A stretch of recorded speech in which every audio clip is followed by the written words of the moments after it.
22. Vasco woke with a start.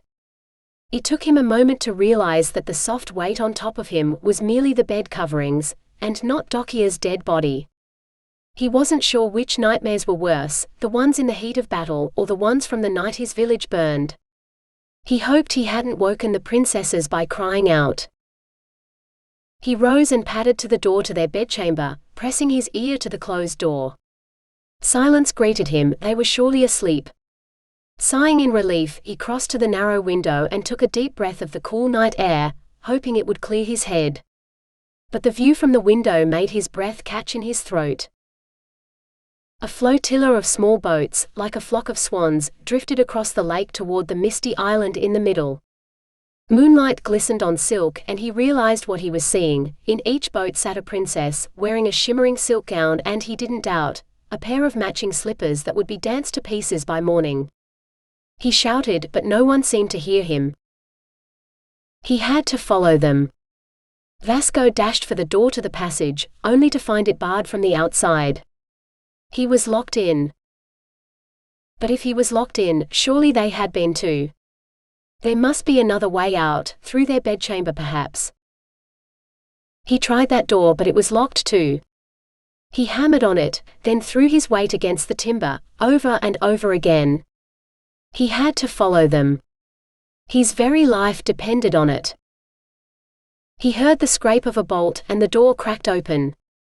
"What is it?" a sleepy female voice asked. Had he imagined the boats? If the princesses were still in their bedchamber, he couldn't have seen them on the lake. Vasco pushed the door wide and strode into the room. A candle burned beside one of the empty beds, but there was not a girl to be seen. He swore. "What does that mean?" a female voice asked. Vasco blinked.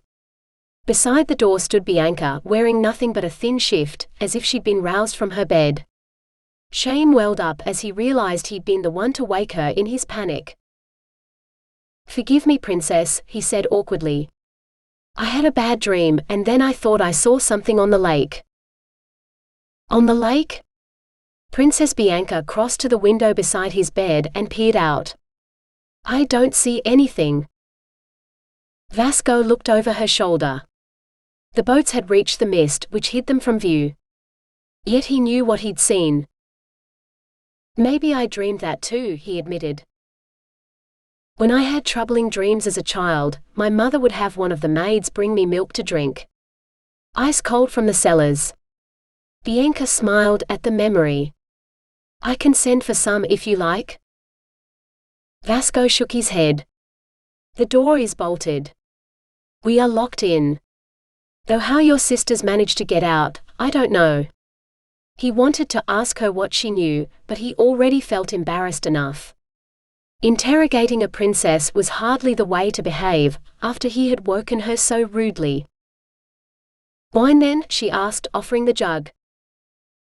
Coon had warned him not to drink the wine. "No," he said, then added, "It might dull my wits. I will need all the wits I have to solve this mystery. Is there anything you can tell me about it, princess?" Sadly, Bianca shook her head. "I don't know where they go. Until tonight I didn't believe they went anywhere at all, yet they have gone.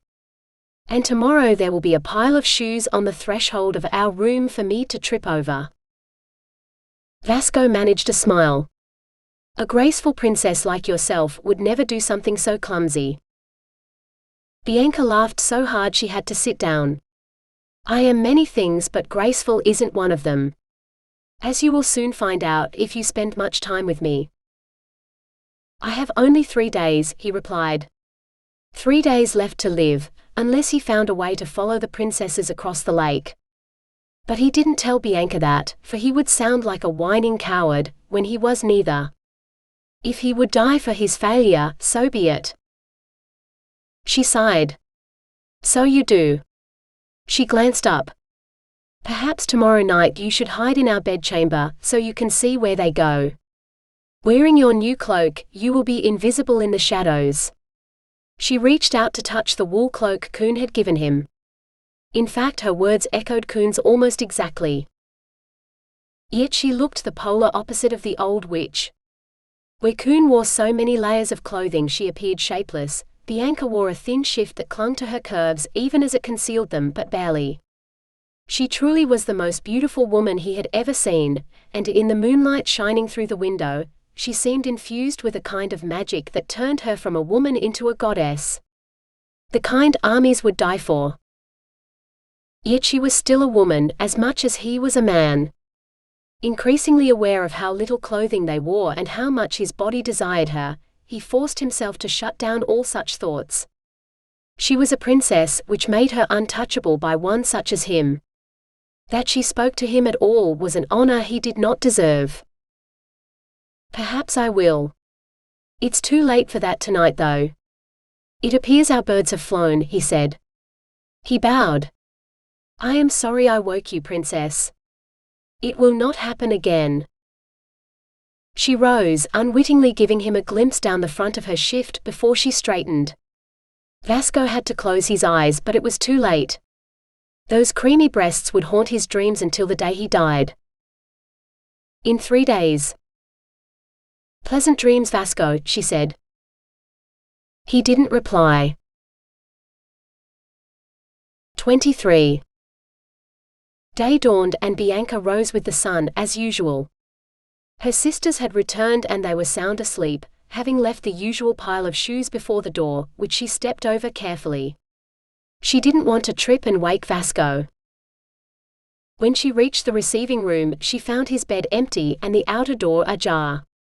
She needn't have bothered being quiet. For a moment she worried that he might have left, but his belongings still hung from the hooks over his bed. Perhaps he was simply breaking his fast, she decided. Something she should do too. Maybe they could speak more over the morning meal. After all, it wasn't like her sisters would be joining them. She would have him all to herself. She fairly skipped down to the kitchen to order breakfast, before asking about Vasco's whereabouts. Out by the archery butts, she was told. Bianca knew the spot, though she'd never seen anyone using them. The practice target stood on the lakeshore, faded from long disuse. As she approached, she heard the whistle and thunk of arrows hitting a target in quick succession.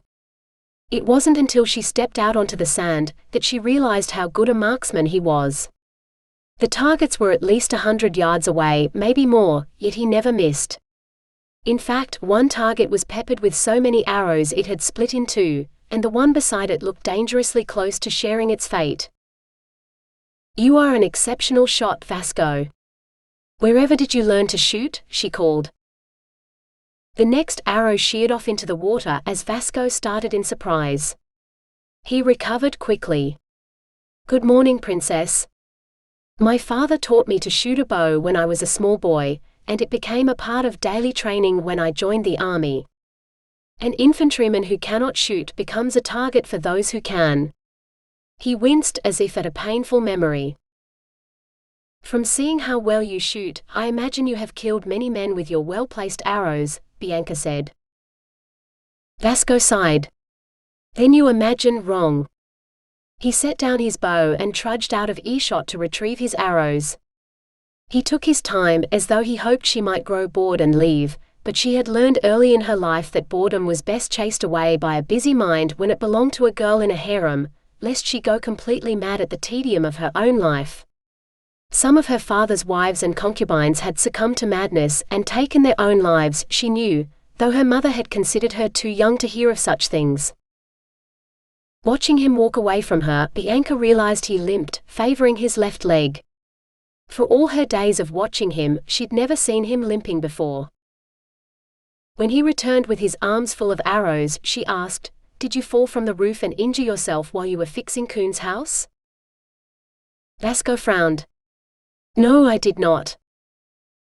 Then why are you limping? She persisted. He slid his arrows back into their quiver. Because in the heat of battle, someone shot me with an arrow that I will carry with me always. He patted his knee, shouldered both quivers and his bow, then headed for the house. That is hardly fair, Bianca said, hurrying to catch up. For a lame man he moved quite fast. He laughed without humor. Princess, war is never fair. Good men die and bad men live on, unhurt. And then there are those like me who perhaps should have died from their wounds, who yet survive, as if fate has yet to make up its mind about me. When your business is war, you lie from day to day, meal to meal, one battle to the next until it is your last. I am not a shoemaker, piecing together pretty things for your feet.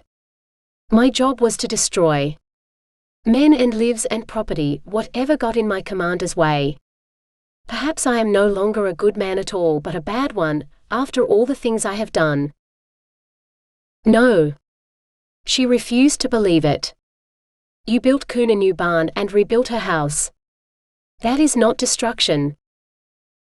There are dozens of dead trees now filling her woodshed that would call you a liar if they but had mouths to speak, Vasco said. My axe no longer cuts down men, but it still thirsts for death. Bianca stopped dead. Had she truly been so stupid not to see it? You mean you've hurt women? And you will again, she asked, hating how weak her voice sounded. No. I have never intentionally hurt a woman, and I never intend to. I have made mistakes, but... He shook his head. Never mind. My troubles are so far beneath you as to be completely insignificant.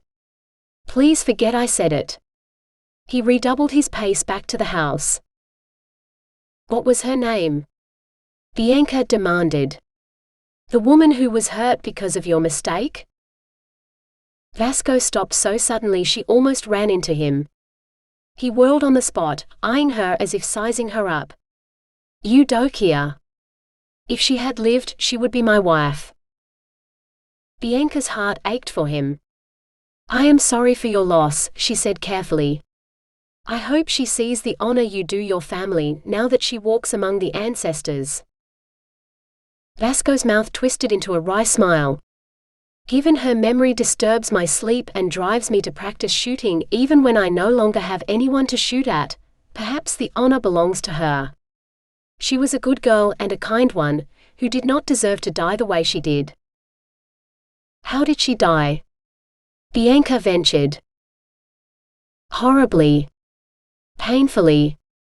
Perhaps even cursing my name. I can only guess, for I did not see her die. Vasco's eyes seemed to focus on her properly. My apologies, Princess. You do not need to hear of such things. Have you broken your fast yet? Geralt said she would summon me when the food was ready. Horribly. Painfully. And in the next breath, he spoke of one of the palace servants, as if the death of the woman he loved was something he could easily dismiss. Palace servants he could name, though he had only arrived last night. Bianca didn't know what to make of the man. He was certainly different to the others, but had she made a terrible mistake and invited a killer into her home? 24. The princess seemed a lot more human in daylight. More like an innocent young woman who had lived a sheltered but privileged life in the palace than last night's moonlit vision. Yet she'd managed to make him speak Dokia's name aloud for the first time since the day she died. There was just something about her. Something that made him follow her into the house and to the dining hall, to share a meal with her instead of heading for the kitchen and the servants' table, where men of his rank belonged. She smiled at him as she sat across from him for all the world like they were equals, and his heart warmed at her welcome. She is a princess and I am nothing, he reminded himself, tucking his boots under the table, but they bumped into something. He peered into the shadows. Does your dog normally sleep under the table? He asked. He's not my dog. He belongs to my sister, Brenna. I don't know where he usually sleeps, but last night I think he drank too much wine and drifted off into sleep where he lay. She broke off a piece of meat and tossed it before the animal's nose. Wake up, boy. Food for you. The dog didn't move. She nudged the animal with one slippered foot, but it didn't respond. Puzzled, she reached a hand under the table to stroke the dog. The moment her fingers touched its fur, she snatched her hand back as if scalded. "He's cold," she said, her eyes widening with horror. Vasco dragged the bench back and crawled beneath the table. He scooped up the dog's limp body and set it on the bench. After a quick examination, he confirmed his first verdict. "The dog is dead. He must have died in his sleep, he appears so peaceful."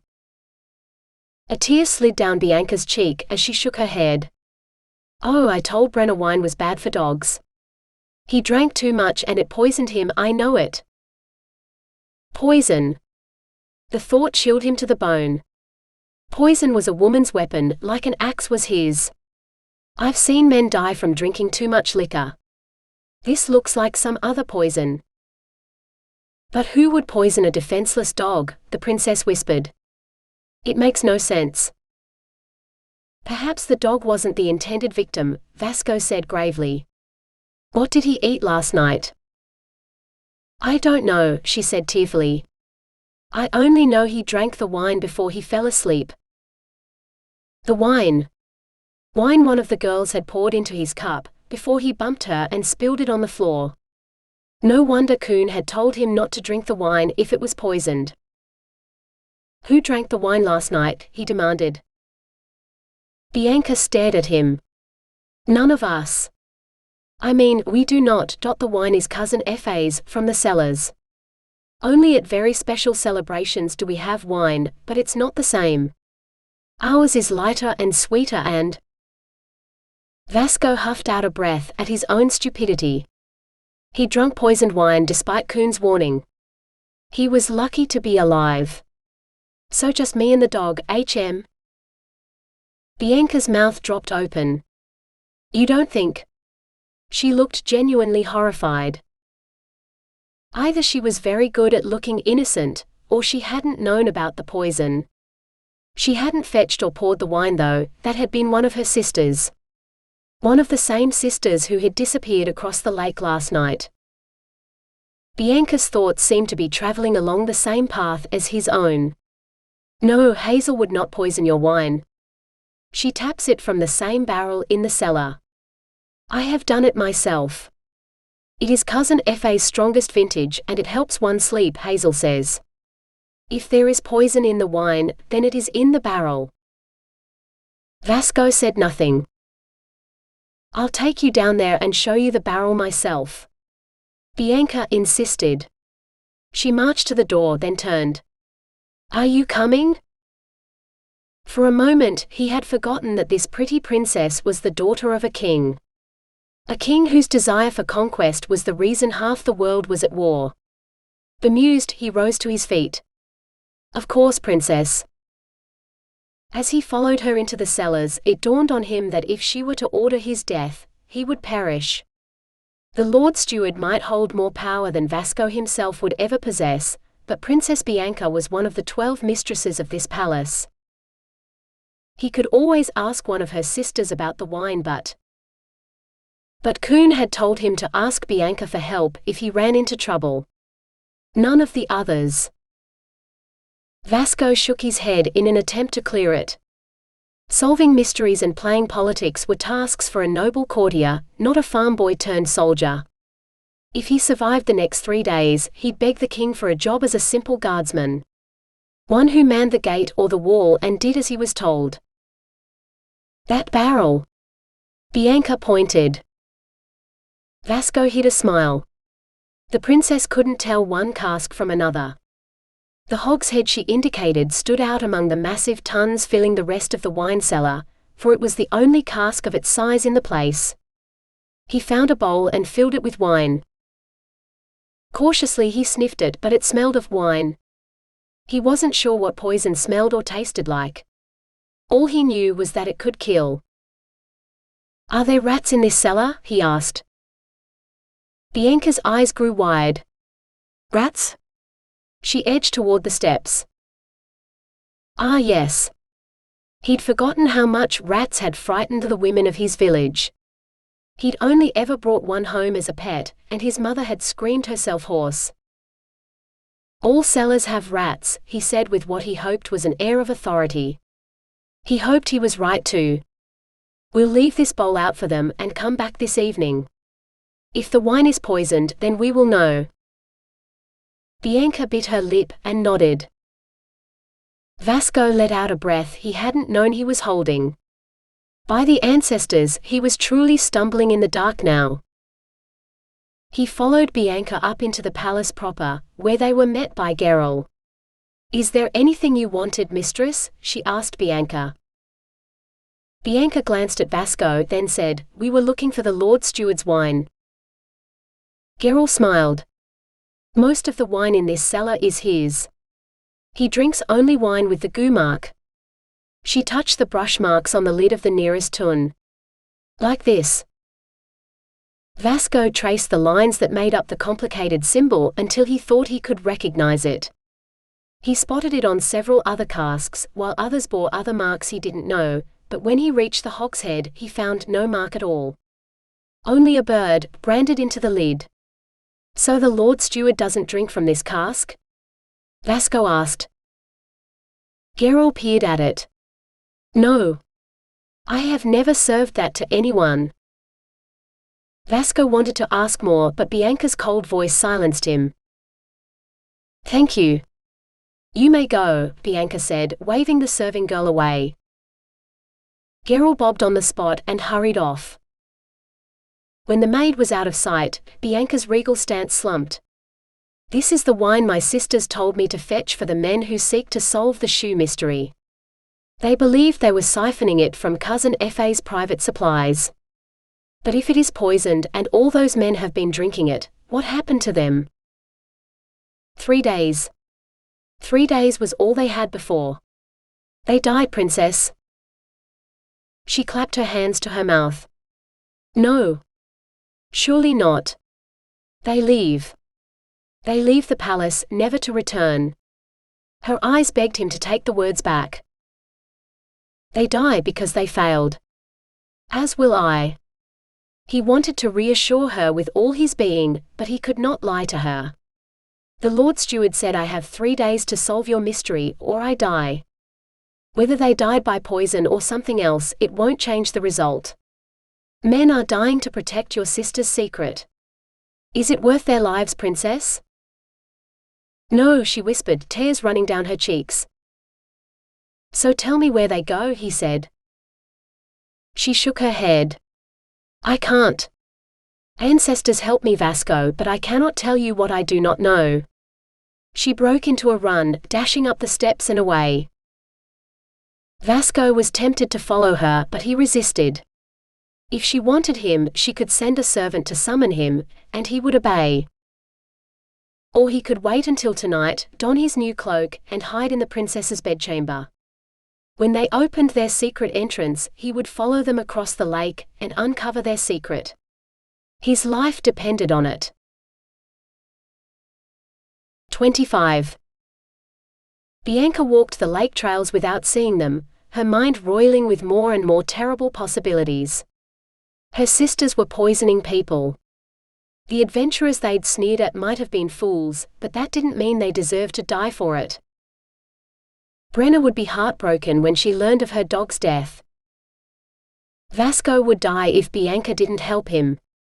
And his death would be her fault, because she had insisted on inviting him to the palace. When she thought it was late enough to wake her sisters, she headed into the house. Afternoon sun filtered through the windows in their bedchamber, and the girls showed signs of stirring. "Brenna's dog is dead," Bianca announced. "My what?" Brenna mumbled. "Your dog is dead. We think the wine is poisoned," Bianca said. Nera peered at her blearily. "Who's we?" Bianca cursed her ill-chosen words. "I do. And Vasco. The man who arrived last night." Nera sat up suddenly. "You stayed here to flirt with one of Cousin Fa's adventurers? Ugh. Tonight, if we have to drag you all the way there, you are coming dancing with us." Dancing. The one thing Bianca hated most. But if it would save Vasco's life, she must do it. "All right," she said. "How could the wine be poisoned?" Hazel asked.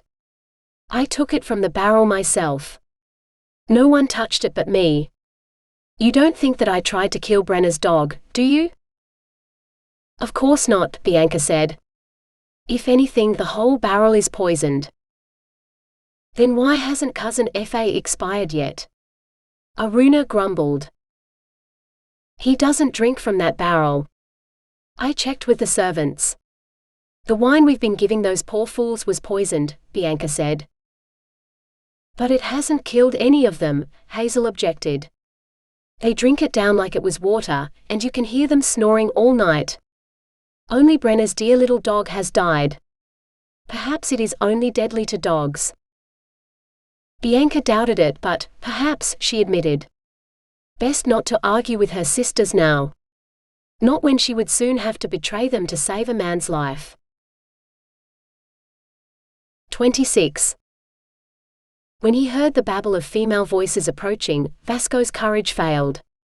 Instead of huddling in the corner of their bedchamber under his cloak, he dived under the nearest bed. A bed with a sword beneath it, of all things. Trying to keep himself concealed and quiet while the princesses bustled about was bad enough, until the purple gown he'd seen Bianca wearing only hours before puddled on the floor inches from his face. He couldn't help himself. A glance upwards revealed pale, shapely legs and the underside of the sweetest pair of breasts he'd ever seen. Ancestors help him, but even Dockia's couldn't compare. Vasco squeezed his eyes shut, but it was too late. The image of Princess Bianca's naked body was branded to the inside of his eyelids. Princess or not, the burning desire that coursed through his body didn't care. He wanted her in every way a man wanted a woman. He forced himself to think of the dead rats he'd found in the cellar this evening. Rats that had drunk the poisoned wine and died for their crimes. The slither of silk made him open his eyes again. The purple gown was replaced by one as blue as a summer sky, covering those beautiful legs to the ankle.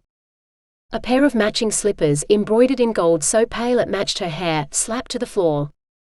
She carefully slid her feet into them. Have you seen tonight's fool? He's not in his bed, one of the girls said. Not since last night. Perhaps he has given up. The second girl giggled. A third voice piped up, or perhaps he is hiding in this very chamber, thinking to follow us. Search the room. Bianca bent over, her face so close to Vasco's that he could feel her breath on his face. Then she brushed his hood forward, covering his face entirely. Melania, where would he hide? He would need some sort of magic in order to conceal himself in here. If you want to search the room, suit yourself. The rest of us have more important things to do. Like dressing our hair. Let me do yours, Bianca, one of the girls begged. To Vasco's surprise, he found he could see through the cloak as though it were gossamer thin instead of thick wool. When an angry face framed with dark hair peered under the bed, he saw her as clearly as he'd seen Bianca. Yet she shook her head in annoyance and moved to the next bed as if she hadn't seen him. Vasco breathed a sigh of relief. Come on, girls. I can see the boats, a princess called imperiously. A dozen pairs of feet clad in dancing slippers stampeded to the corner of the room furthest from the windows, where a section of the stone floor tilted up at a strange angle. It was a trapdoor, Vasco realized, with a thin veneer of stone on top to make it look like a normal part of the flagstones. One by one, the girls descended through the hole in the floor. Crawling out from under the bed, he tried to stay low so they wouldn't see him. He rounded the end of the last bed, only to see the trapdoor closing behind the last princess. He dived for it, hands outstretched, but he wasn't quick enough. The trapdoor settled among the flagstones as if it had never been. Vasco raked his nails across the stones to no avail. He didn't know the trick to opening the secret door.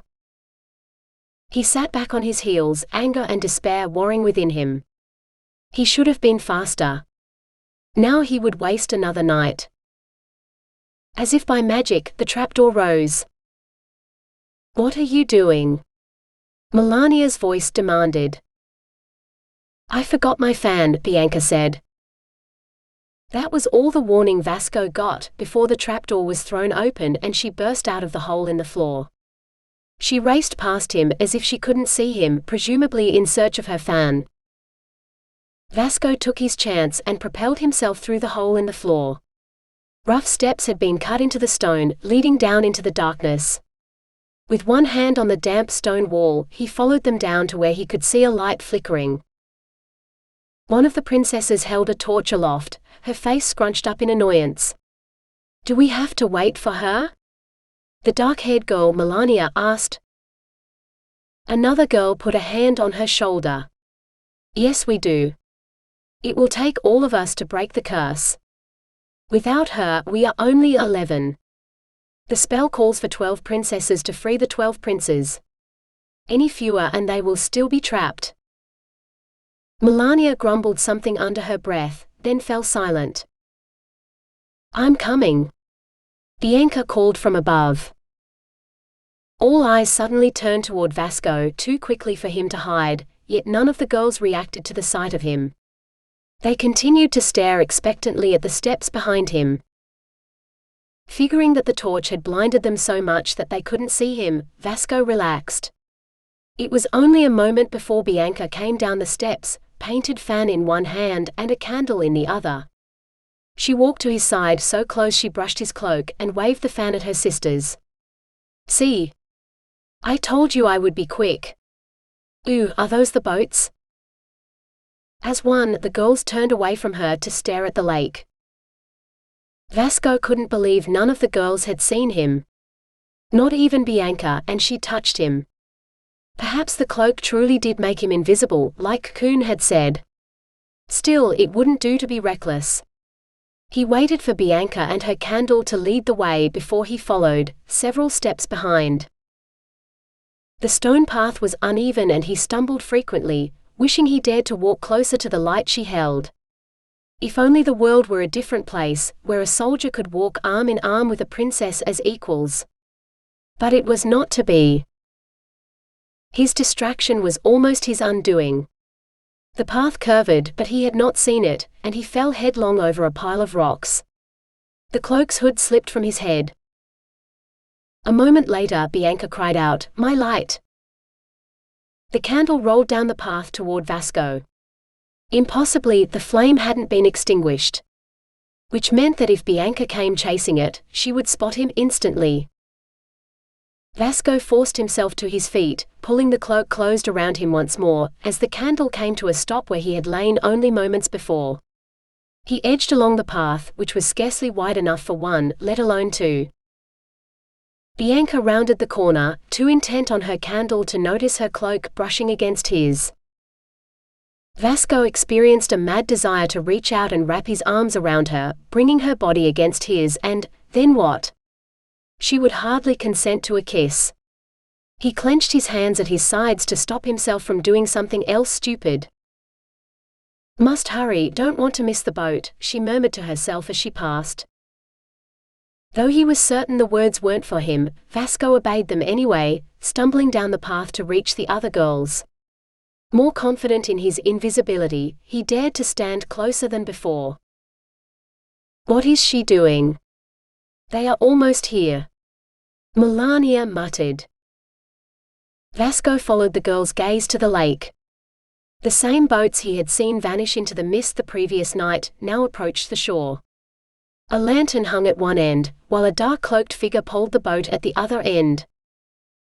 The hair on the back of Vasco's neck prickled. Whoever was concealed by those cloaks brought an ill wind with them. The first of the boats reached the shore and its captain leaped onto the sand, holding onto the lantern post so that the boat did not drift away. He let his hood fall back, revealing hair as long and pale as Bianca's. "Good evening, my beautiful princesses." He flashed a brilliant smile before bowing low. "Is it true that there are 12 of you this evening?" The eagerness in his tone set Vasco's teeth on edge. "We were 12, but Bianca ran back to get something," Melania grumbled. "I am here," Bianca's voice called. Vasco wanted to move to the middle of the path to bar her way. Nothing good would come of this, he was certain of it. He must protect her. The other girls closed around her, a gaggle of impenetrable geese, until they delivered her to the cloaked man. "This is Bianca, newly arrived among us," Brenna said, pushing her forward. "With her, we are 12. "Such beauty," the man breathed, reaching for Bianca's hand. He bowed low over it. "Princess Bianca, I am Prince Corbin, and it would be my honor to be your escort tonight." "But I thought I was going to," Melania protested before Brenna hushed her. "She would be delighted," Brenna said. "You have rendered her speechless, Prince Corbin. Bianca has spent all her life in the women's palace, where we see few men, but I am sure you will help her find her voice again." Bianca had no trouble speaking to men, Vasco wanted to say, incensed at her sister's presumption, but once again he was silenced by Bianca herself.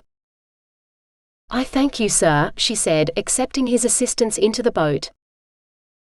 More boats had come ashore during the exchange, and the girls spread out along the beach, one to a boat. Corbin had already pulled Bianca's boat away from shore, too far for Vasco to reach them. He cast about for another boat to board.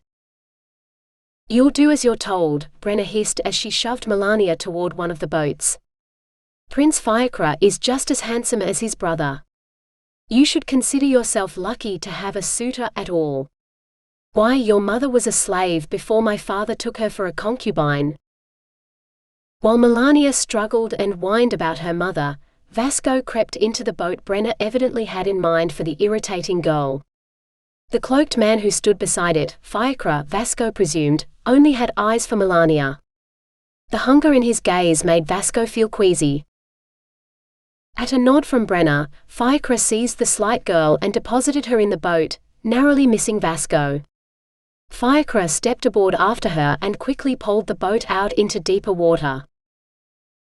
Once again, the boats headed for the small, mist-shrouded island in the middle of the lake. Only this time, Vasco was with them. 27. Bianca wasn't entirely sure what to make of Prince Corbin. Between his perfect manners, outrageous compliments, and the glittering coronet he wore on his head beneath the hood, he appeared to be the sort of prince only found in fairy tales. He was the complete opposite of all the men who'd come to the summer palace, trying to solve her sister's mystery. Yes, even the opposite of Vasco. Where Vasco said little and behaved as though he felt he was out of place, Corbin smiled and laughed as if he was completely comfortable. On a misty lake, late at night, carrying off a princess whose father would probably skin him alive if he caught Corbin, the man's smile never wavered until they reached their destination, the small island in the middle of the lake. As he helped her out of the boat, Bianca glanced back. The summer palace wasn't visible through the mist. So close and yet so far. She shivered. "I should get you inside." "It is warmer there," Corbin said, offering his arm. In his free hand, he held the lantern from the boat. Without his help and the light, she was bound to trip again, Bianca knew, so she tucked her hand into the crook of his elbow and allowed him to lead her away from the water. Another boat crunched into the shore behind her, but Bianca's attention was drawn to the path ahead. Corbin led her up a slight rise to the bare peak of a hill, the highest point on the island. Torches glowed and danced in a circle around them as Corbin set down his lantern. He reached down, grasped a ring set in a stone and heaved.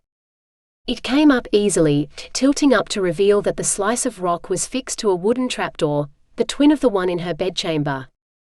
Almost as though the same person had constructed them both. Though to what end? "You look intrigued, princess. Wait until you see what awaits you downstairs," Corbin declared, gesturing for her to precede him. Descending into a dark cellar with a stranger didn't seem like the wisest thing to do, but a glance back told Bianca that her sisters and their cloaked escorts were on their way here. They didn't look worried. She stepped inside, holding tight to the railing as she followed the steep spiral staircase down, down, down until she was certain she was below the surface of the lake. Yet the deeper she descended, the brighter it became. The mystery was solved when she rounded the last twist into a small subterranean chamber filled with candles. Corbin was only a few steps behind her. "Let me take your cloak, princess." As he spoke, she was already unfastening the clasp, so it was a simple matter to shrug the garment off into his waiting arms. Bianca patted her hair carefully and straightened her dress, wishing she had thought to bring a mirror instead of a fan. Corbin finished hanging her cloak up next to his and turned to face her. He immediately dropped to his knees. "Princess Bianca, never have I seen such radiant beauty. You are an angel come to earth to tempt me, surely. I will not rest until you agree to be my wife." "What?" Bianca searched his expression for some hint that he was joking, for surely this was a jest. No man declared his love for a girl the moment he met her. And no sane woman would accept the proposal of such a fool. And yet, the look in his eyes was so earnest, she was forced to believe he meant every word. "I am speechless once more," she faltered. "Beautiful Bianca, I understand. Take all the time you wish. But do not torture me for too long. I will not be willing to let you go tonight, until I have received your answer." Something flickered in his eyes so quickly Bianca wasn't sure whether she'd imagined it or not. Whatever it was, it chilled her, for his words definitely carried a threat. What would he do if she refused him? Would he hold her prisoner here until she changed her mind? Aruna stepped off the bottom stair and allowed her princely escort, he wore a circlet too, though of a different design to Corbin's, to divest her of her cloak. She received no marriage proposal. Her escort merely extended his arm to her and they walked together through the arched doorway at the other end of the room. More people spilled down the stairs, crowding the tiny room. "Allow me to show you our humble home," Corbin said with a wry smile. He led her through the arch Aruna had entered. Only it wasn't just an arch, it was an arched passageway that extended a considerable distance. From what Bianca had seen of the island above, she was certain this passage extended under the lake itself. Why, it felt like they were walking back to the palace, it was so long. Finally they stepped out into a much wider space. Bianca's breath caught in her throat. The domed ballroom stretched high above them, the ceiling made of. "Is that glass?" she asked eagerly, craning her neck to stare up at it. Each pane was no bigger than her mirror at home, but each pane was a slightly different color, turning the ceiling into a marvelous mosaic that shone in the moonlight filtering through the lake. "It is," Corbin replied, grinning. "Brought from Arabia just to build this ballroom. I swear some magic must have gone into its construction, for it is only by some miracle that the lake doesn't try to claim our home for its own." As if by magic, music began to play. "Shall we dance, princess?" Corbin asked. Now Bianca truly was speechless. At her father's court, the only dances she'd heard of were performed by women, for the pleasure of men, and no man ever danced with a woman. It was unheard of. "I don't know how," she said. He laughed. "I will soon teach you. You will see. Your sister said the same thing to my brothers, and watch them now." Brenna, then Aruna, Nera, Hazel. All of her sisters had entered the ballroom while she'd been admiring the ceiling, and each stood in the embrace of a different prince, moving about the dance floor in what looked like synchronized steps. Well, nearly synchronized. Melania kept twisting in her partner's arms so that she could glare at Bianca. Bianca sighed.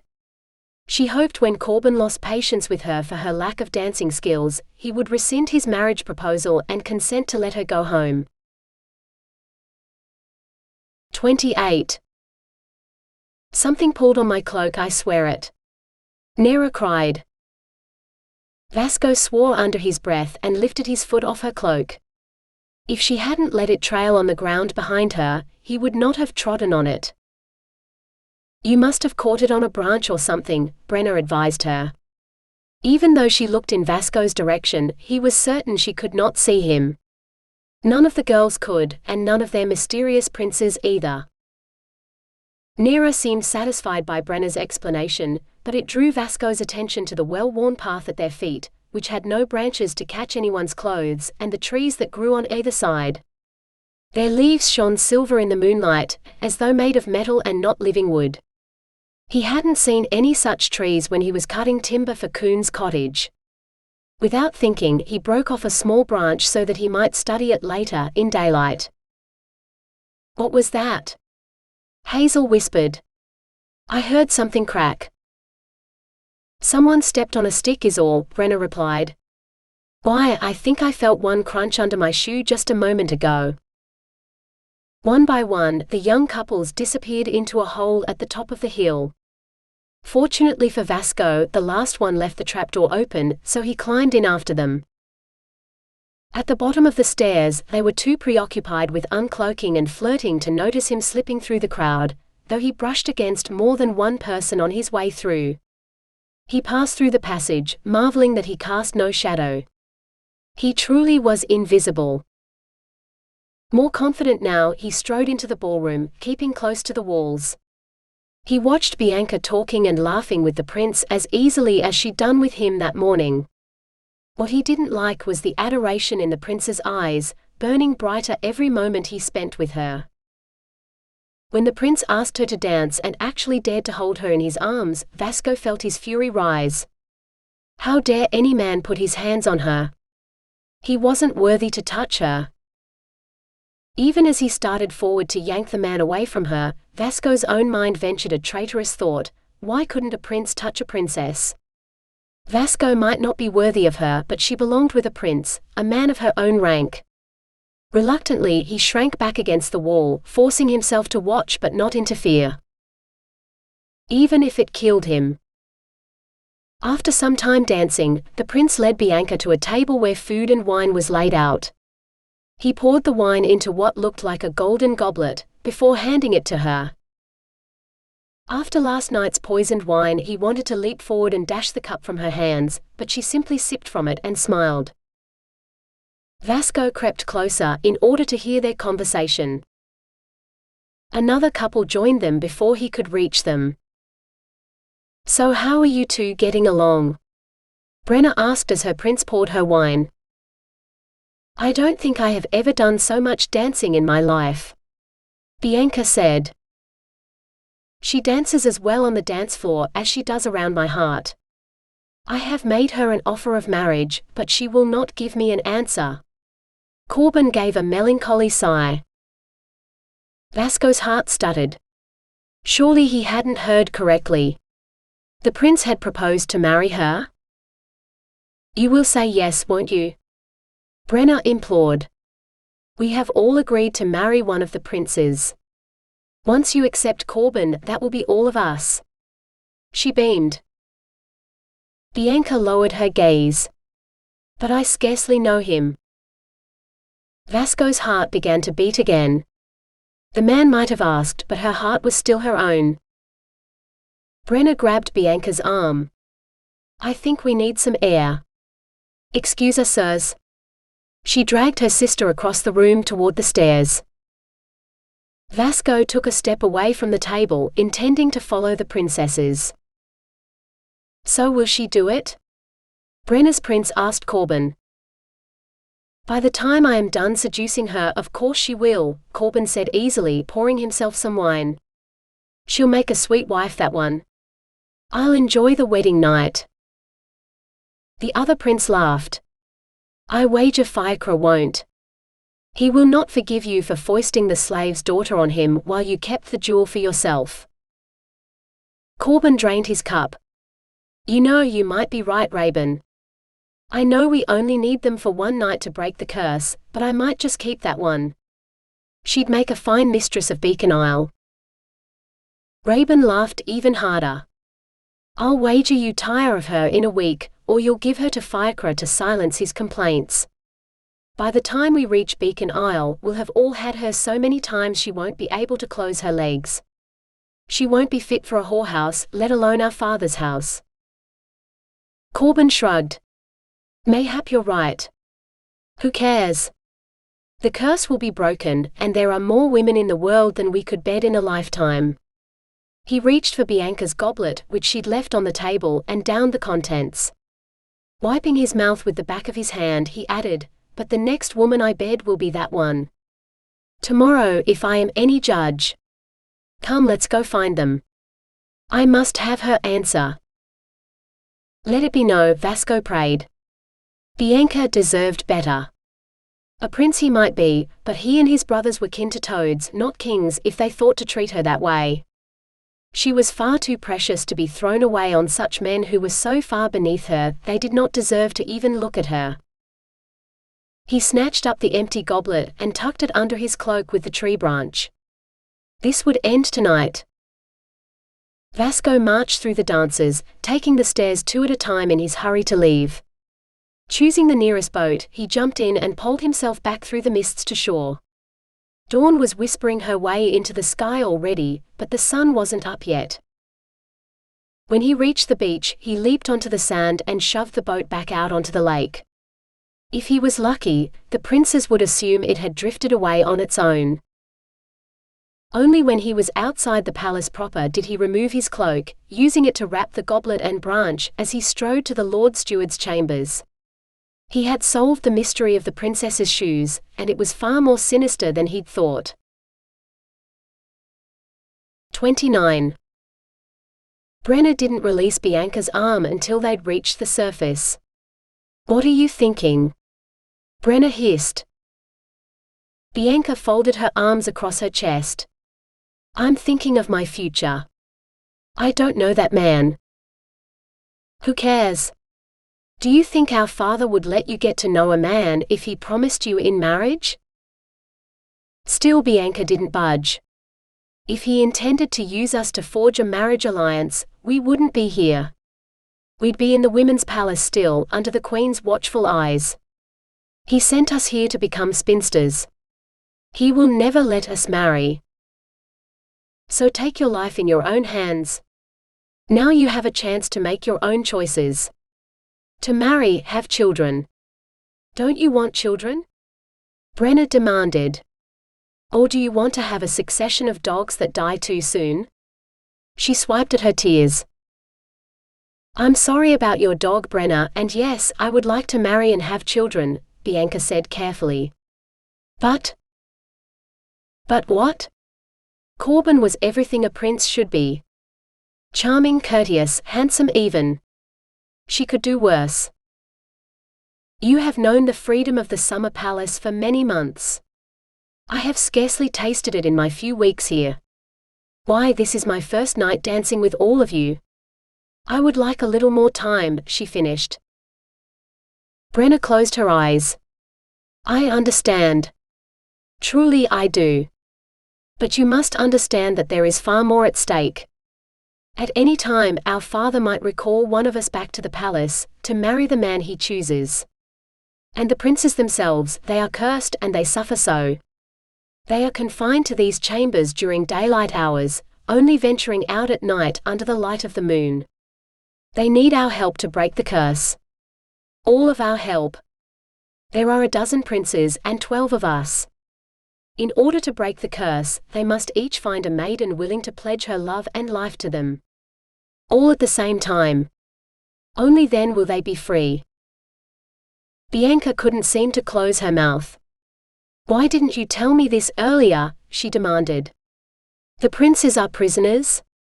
Who would do such a thing?" Brenna shook her head. "A wicked witch cursed them for some imagined slight. She did not bother to tell them her name. But we can release them, sister.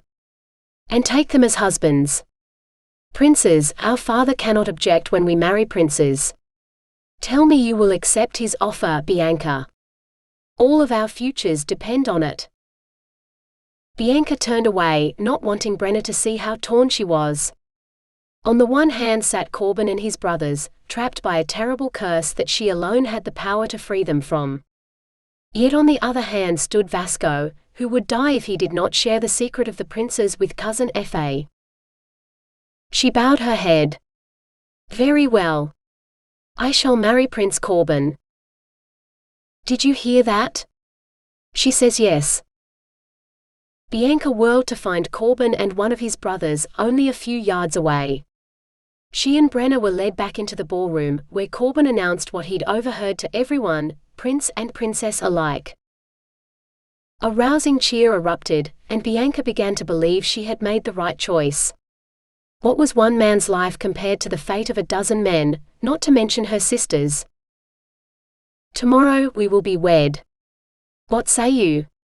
Corbin boomed. More cheering, drowning out Bianca's surprised exclamation. Tomorrow? She would marry the man tomorrow? She swallowed. Why wait? If she had made her choice, there was no sense in delaying the inevitable. Summoning a watery smile, she joined in the celebration. 30. And that's how the girls dance their shoes to pieces every night, Vasco finished triumphantly. The Lord Steward continued to stroke the golden goblet. So let me get this straight.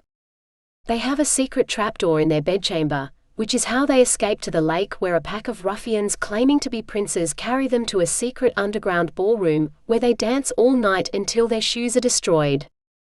Then the ruffians bring them back, so the girls can get some sleep and new shoes before doing it all again the following night.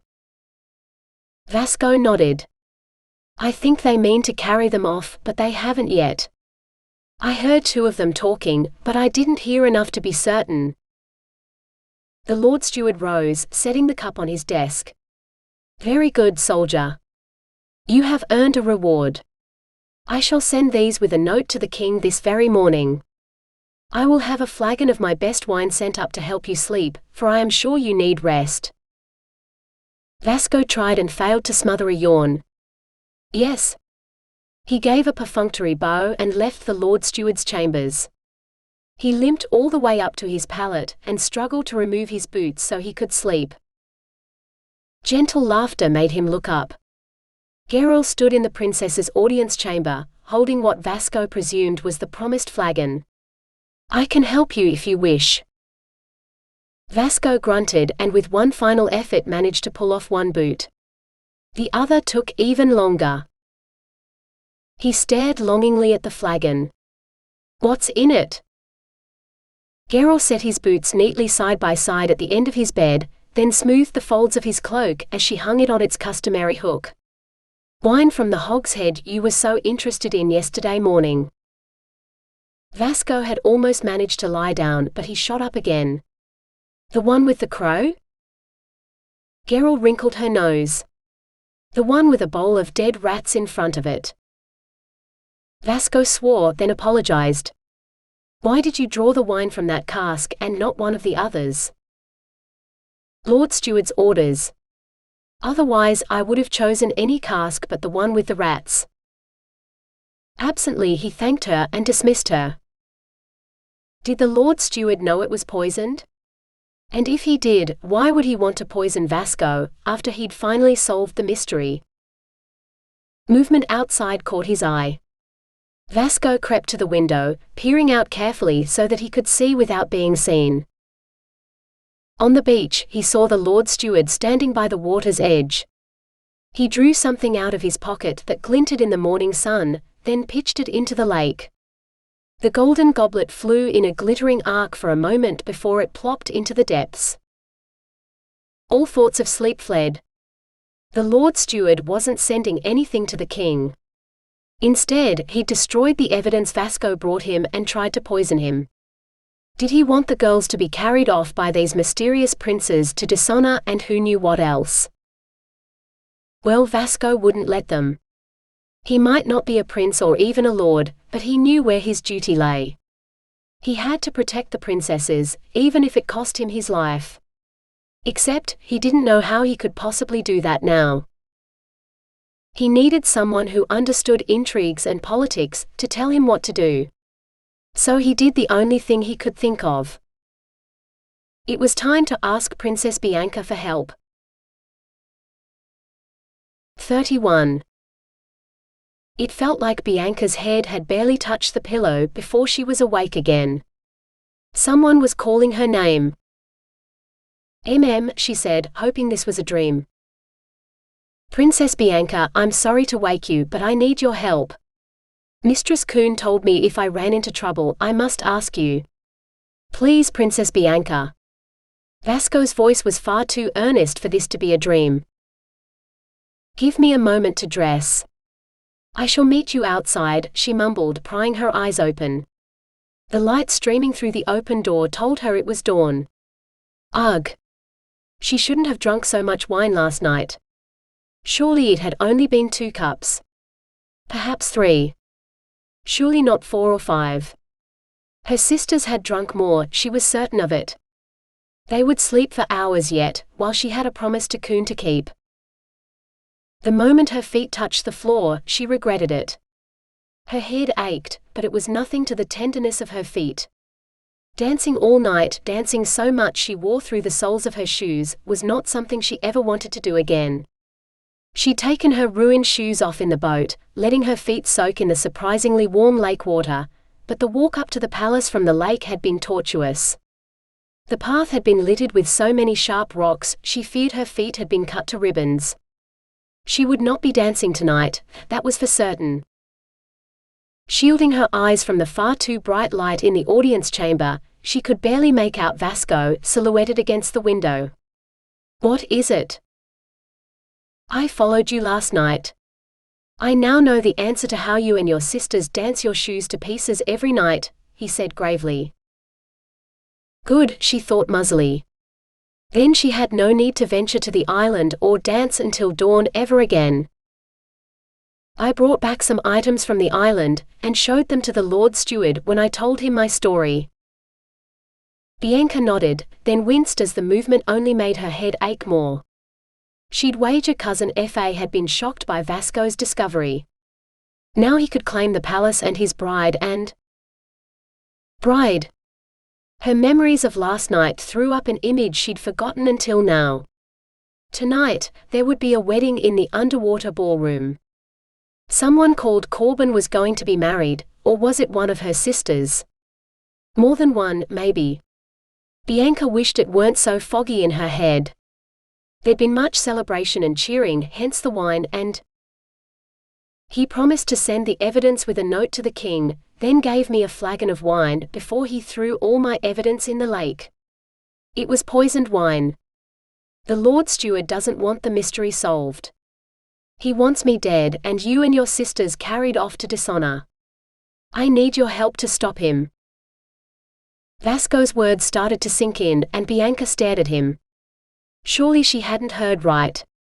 You think Cousin Fa is a traitor, who would deliberately withhold information from my father, the king?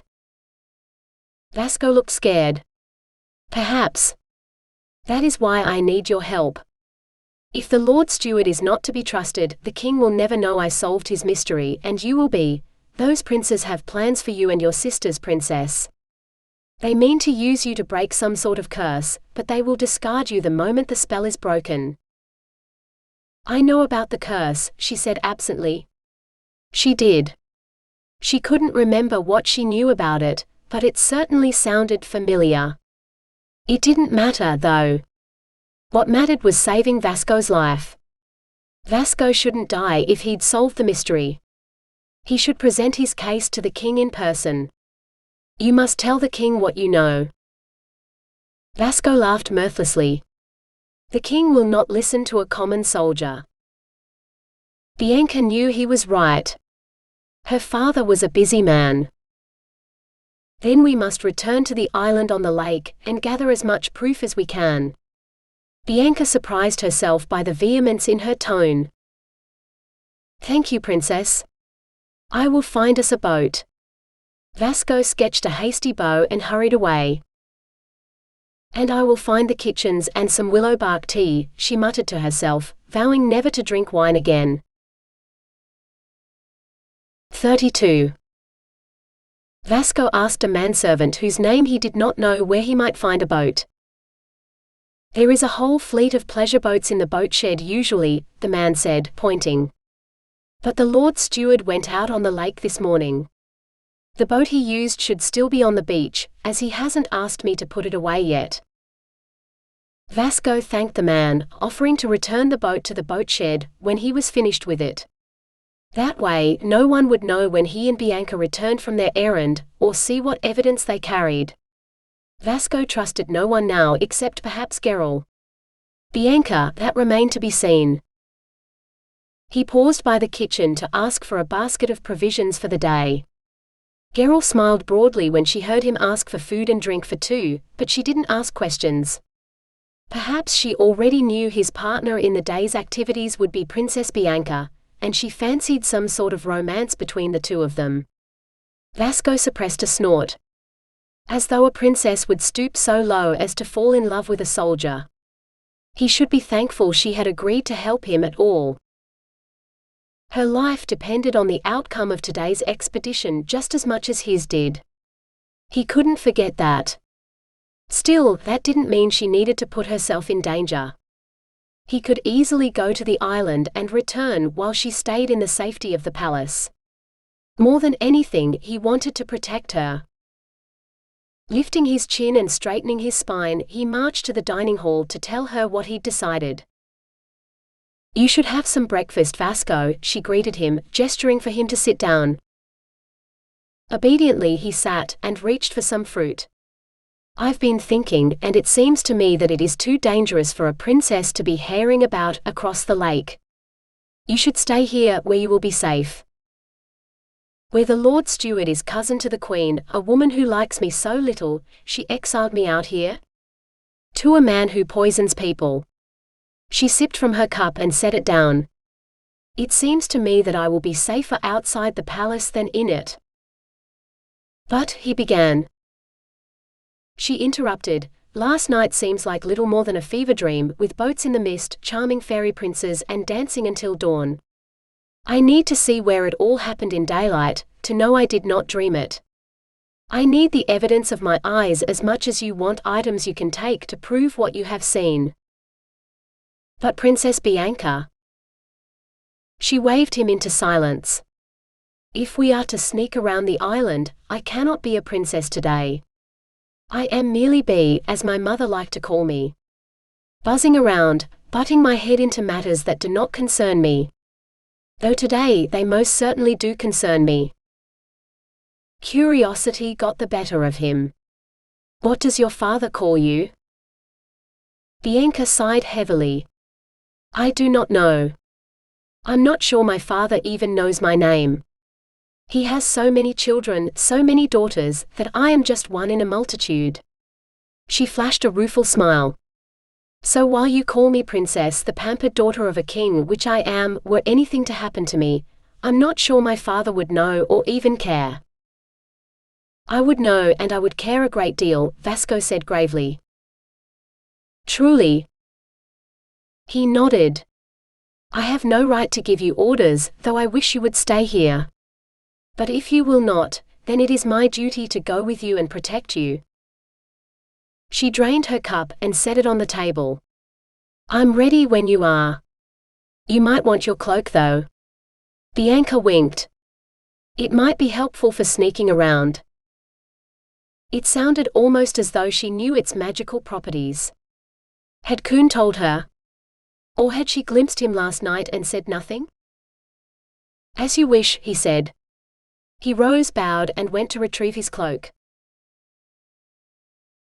33. Bianca caught Vasco stealing glances at her last night when she wore the ornate silk dress her sisters had insisted upon, but today he'd gone back to not meeting her eyes again. As though he fancied himself a servant, and not the rightful lord of the summer palace. Which he was now by her father's own conditions. Never mind that cousin Fa had rejected his claim to have solved the mystery, Bianca knew he had. Even the drab clothes she donned today did little to dispel his servility. Sure, she was a princess, but she was a woman first. Last night he'd looked like he recognized that. Now she wasn't so certain. Still, if he called her Bee just the once. He took her down to the beach that last night had been littered with lantern-lit pleasure boats, but now only held one aging boat in need of fresh paint, which had oars instead of a pole. Unlike the pleasure boats, this one could have held at least half a dozen people comfortably, maybe more if they were as slim as her sisters. He said little as he rowed out to the island, except to comment on the absence of last night's mist. That meant that anyone could see them on the lake. Bianca felt the hair rise on the back of her neck, as though hostile eyes watched her. "Put on the cloak," she ordered. "There is no point. It won't cover the boat," he said, rowing steadily. "Put it on anyway," she insisted, biting her lip as she started to cast a spell that would hide the boat from sight as well. "If you sit here beside me, it will cover us both," he said. Bianca considered telling him she was quite capable of taking care of herself, thank you, but something in the way he held out his arm, ready to pull her to his side, melted something inside of her. Instead she said, "Thank you," and carefully shifted to the bench beside him. The prickling sensation was gone almost instantly, replaced with the warm presence of the man beside her. She could feel the hardness of his muscles as he rowed, the lulling sensation as they contracted and relaxed around her. His chest, his arm, oh, it was everything she'd imagined as she watched him work on Kuhn's house. When her father asked Vasco to choose one of his daughters to be his bride, Bianca wanted it to be her. The boat grated on sand, jolting her out of her fantasies. "We're here," Vasco said. He helped her out of the boat, and they both stood on the shore, surveying the island. "What sort of evidence did you give to Fa?" Bianca asked. "I broke off a branch from one of the trees. They only grow here on this island." Vasco stepped forward and seized a branch. This time he tossed it into the boat, then threw several more on top of it. "I also had a goblet from the banquet table in the ballroom." "But we can't go into the ballroom. That's where the princes will be." "They won't help us," Bianca said, then stopped. How did she know that? Vasco didn't question her knowledge though. He merely nodded and said, "So we sneak in under my cloak?" Would invisibility be enough? Bianca had to hope so. After all, no one but she had seen Vasco last night. She nodded. At the top of the hill, Bianca stood back while Vasco raised the trapdoor. The spiral staircase disappeared into the darkness. "I'll go first," Vasco said. "You keep close behind me, and stay under the cloak as much as you can." If she hadn't been fighting the rising dread of what awaited her in the underground chamber, Bianca might have refused. As it was, she wrapped one arm around his waist and slipped under the woolen folds. Vasco was a comforting bulk in front of her as they made their way slowly down the steps. "There's no one here," Vasco whispered. Even in the darkness, Bianca could see that he was right. The antechamber where they'd left their cloaks last night was empty. Yet light shimmered at the end of the passage, tempting her to enter. "No goblets either," she whispered back. That was enough to impel him forward. What could Bianca do but follow? Together, they shuffled along the passage to the ballroom. She heard his gasp as he stepped out of the passage, but she couldn't see past his bulk to work out what had elicited such a response. Before she could struggle free of his cloak, he let it slide off his shoulders and draped it over his arm. "The whole place is empty. There's no one here. No princes, nothing. Just the remains of last night's revelry," he said. "What startled you then?" she asked. "There are no torches, yet it's as bright in here as it was last night. Look up, princess." Vasco caught her around the waist and pointed up. Bianca lifted her eyes to the ceiling, and it was her turn to gasp. Last night's moonlight was nothing to the sun filtering through the water now. Shades of blue and green, even rainbows, shimmered across the glass. "It's beautiful," she breathed. "Not as beautiful as, never mind," he muttered, half under his breath. The arm around her middle released her. "You've seen a place more beautiful than this?" Bianca asked. "It must be a great thing to have traveled and seen so much." Vasco chuckled. The sound echoed strangely around the underground room. "I was thinking of you. You looked beautiful last night. The perfect marriage of summer sky and moonlight." She stared at him, and for the first time today, he met her gaze. He seemed a little embarrassed by his admission, but the look in his eyes was honest. Unlike all the other fools with their empty compliments, he truly meant his. And if she didn't tear her gaze away from his, she was going to throw her arms around his neck and kiss him until she couldn't breathe. Bianca closed her eyes. Summer sky and moonlight. I wish I could be as free as both of those things. I might even dance. Another chuckle. I bet your prince from last night has sore feet this morning. I lost count of the number of times you stepped on his feet while you were dancing. Perhaps his honesty wasn't quite as attractive as she'd first thought. It certainly broke the spell between them, allowing Bianca to seize 2 of the goblets from the table. Here. These should replace the one you gave to Fa. Vasco tucked them in a fold of his cloak. Thank you. Now we have what we came for, shall we head back to shore? Bianca wanted to say yes, for this beautiful place frightened her more than she was willing to admit. Yet she was so certain the princes would be here. They couldn't leave the island, she was sure, because of something half-remembered that she'd heard last night. Something about the curse. We should finish exploring the island. The princes must be here, and the food and wine has to come from somewhere. As you wish. Vasco led the way back to the surface. The hilltop clearing where the trapdoor lay had only the one path leading off it, the one which led back to the boat, so they followed that to the beach and trudged through the sand, looking for signs of another path.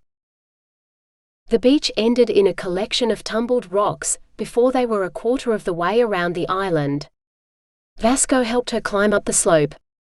Bianca wasn't sure whether it was a path or simply the fact that nothing grew on the bare rock, but she glimpsed another beach through the rocks. Without waiting for Vasco, she trudged on until she stood on a cliff overlooking a beach like nothing she'd ever seen before. The sand was black, with occasional pieces of bleached wood scattered along it.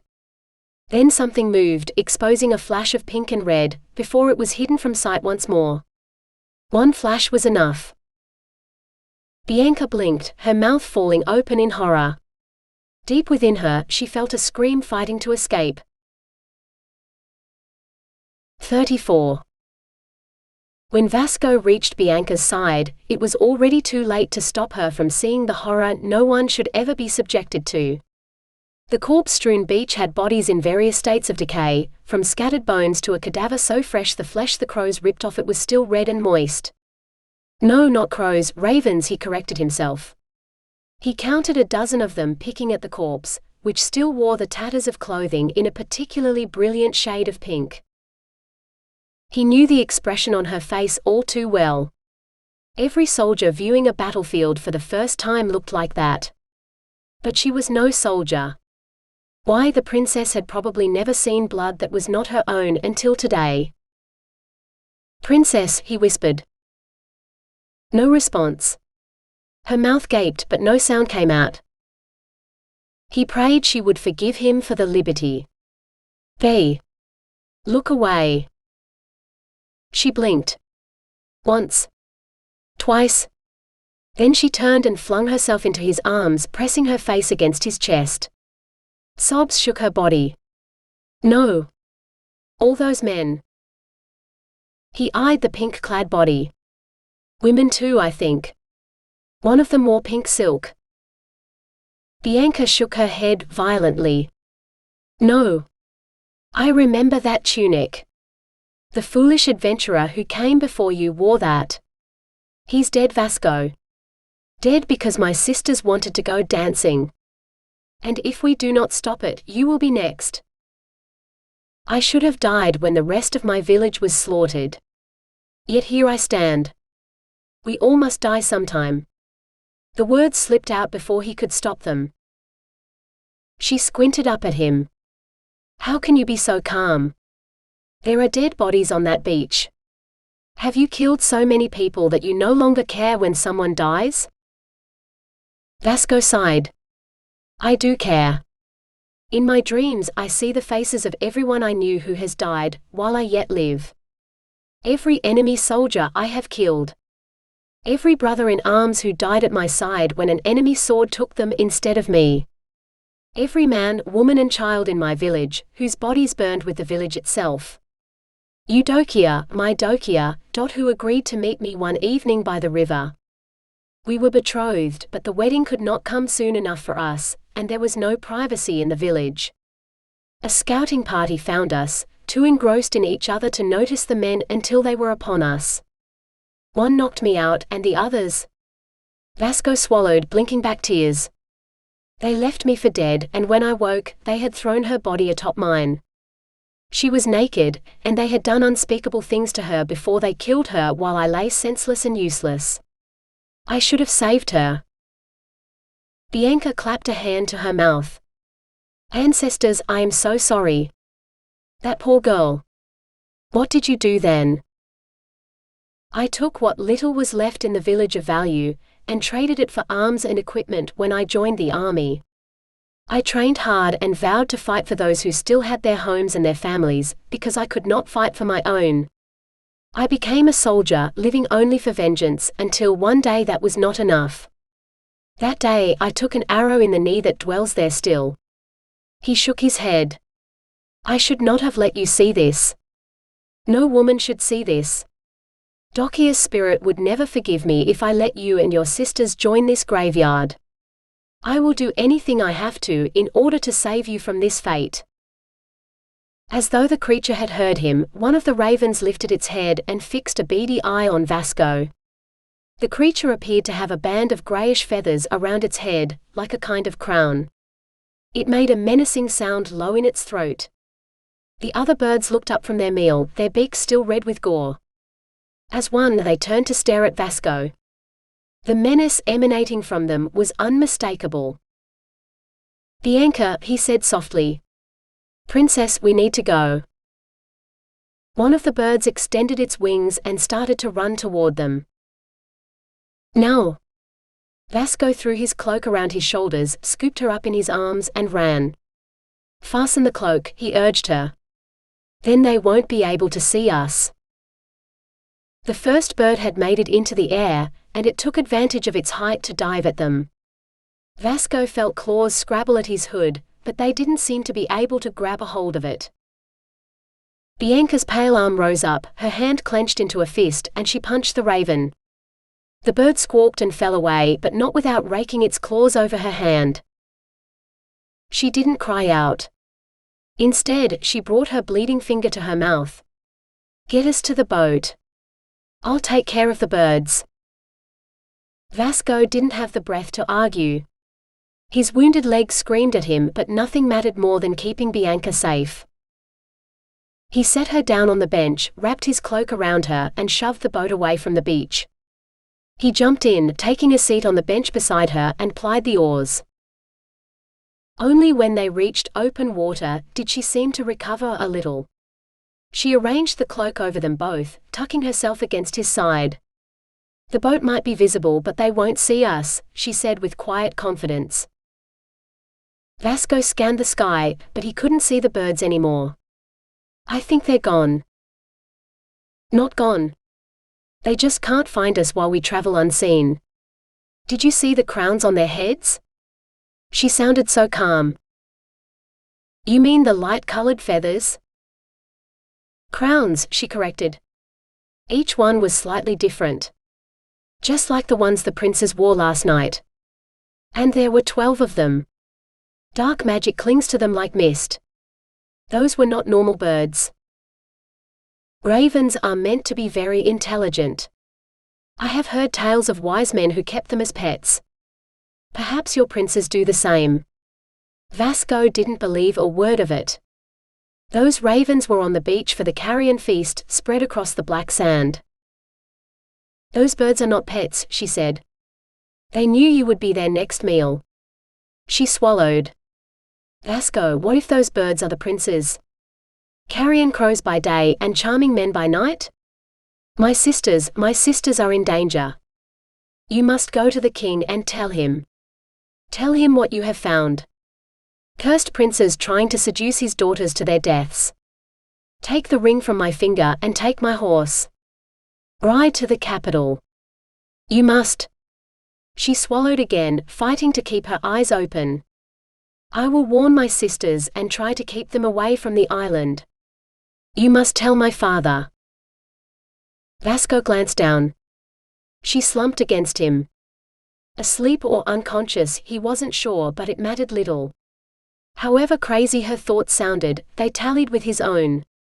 He must ride for the capital, trusting no one but the king himself. For Bianca, he would do anything. He rowed the boat to the boat shed, where he dragged it out of the water. In the shadows, he saw the shapes of many small boats, the pleasure boats they'd used last night. The princes used the palace's own boats. Then that meant the Lord Steward truly was in league with them. Princess, you must wake. I can't leave you here with him. Not if he is at the heart of this, Vasco said, but Bianca's eyes stayed shut. Frustrated, he lifted her in his arms and carried her up to the house. She did not even wake when he laid her on her own bed and pulled off her boots. He didn't dare remove anything else. He watched her for a moment, but there was nothing he could do here. It would be a long, hard ride to the capital, and it would take much longer if he carried the unconscious princess with him. He must go now alone, for it was the fastest way to save her from the clutches of the Lord Steward and his pet ravens or princes or whatever they were. Demons, surely. Stay safe, princess, and don't leave this room until I return, he whispered. Planting a quick kiss on her forehead, he turned and strode out of the room.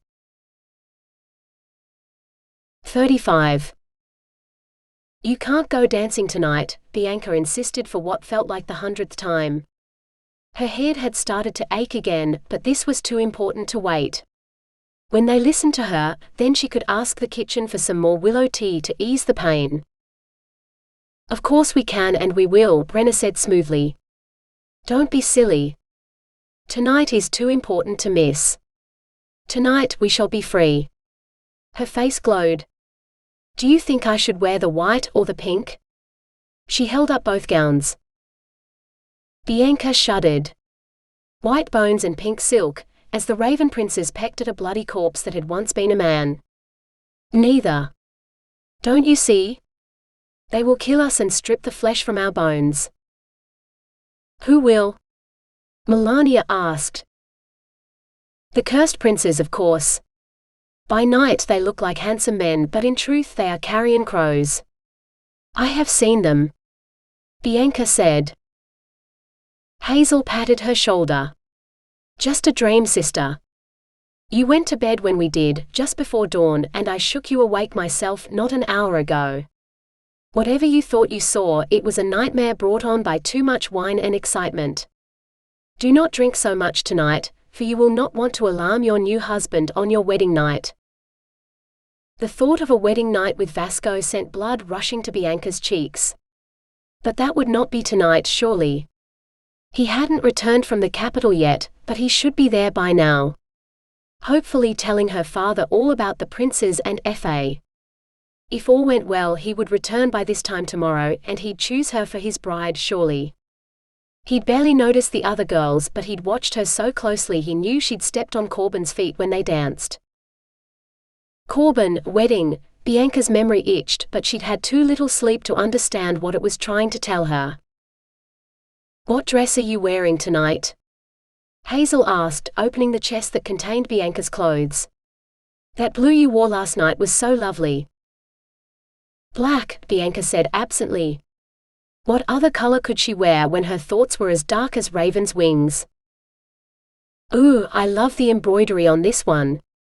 You should wear your hair loose tonight, cascading over it, Hazel gushed, helping Bianca into the black gown. Her mother had embroidered it with fish in silver thread, which seemed to move if they caught the light right. Corbin won't be able to take his eyes off you. Bianca didn't care what Corbin did. He wouldn't see her because... I'm not going, she said flatly. Brenna stormed across the room and slapped Bianca's face hard. What is wrong with you? Stop this madness. Bianca rubbed her cheek and glared back. What is wrong with you? Don't you hear what I'm saying? The princes are cursed. I told you about the curse last night, Brenna returned.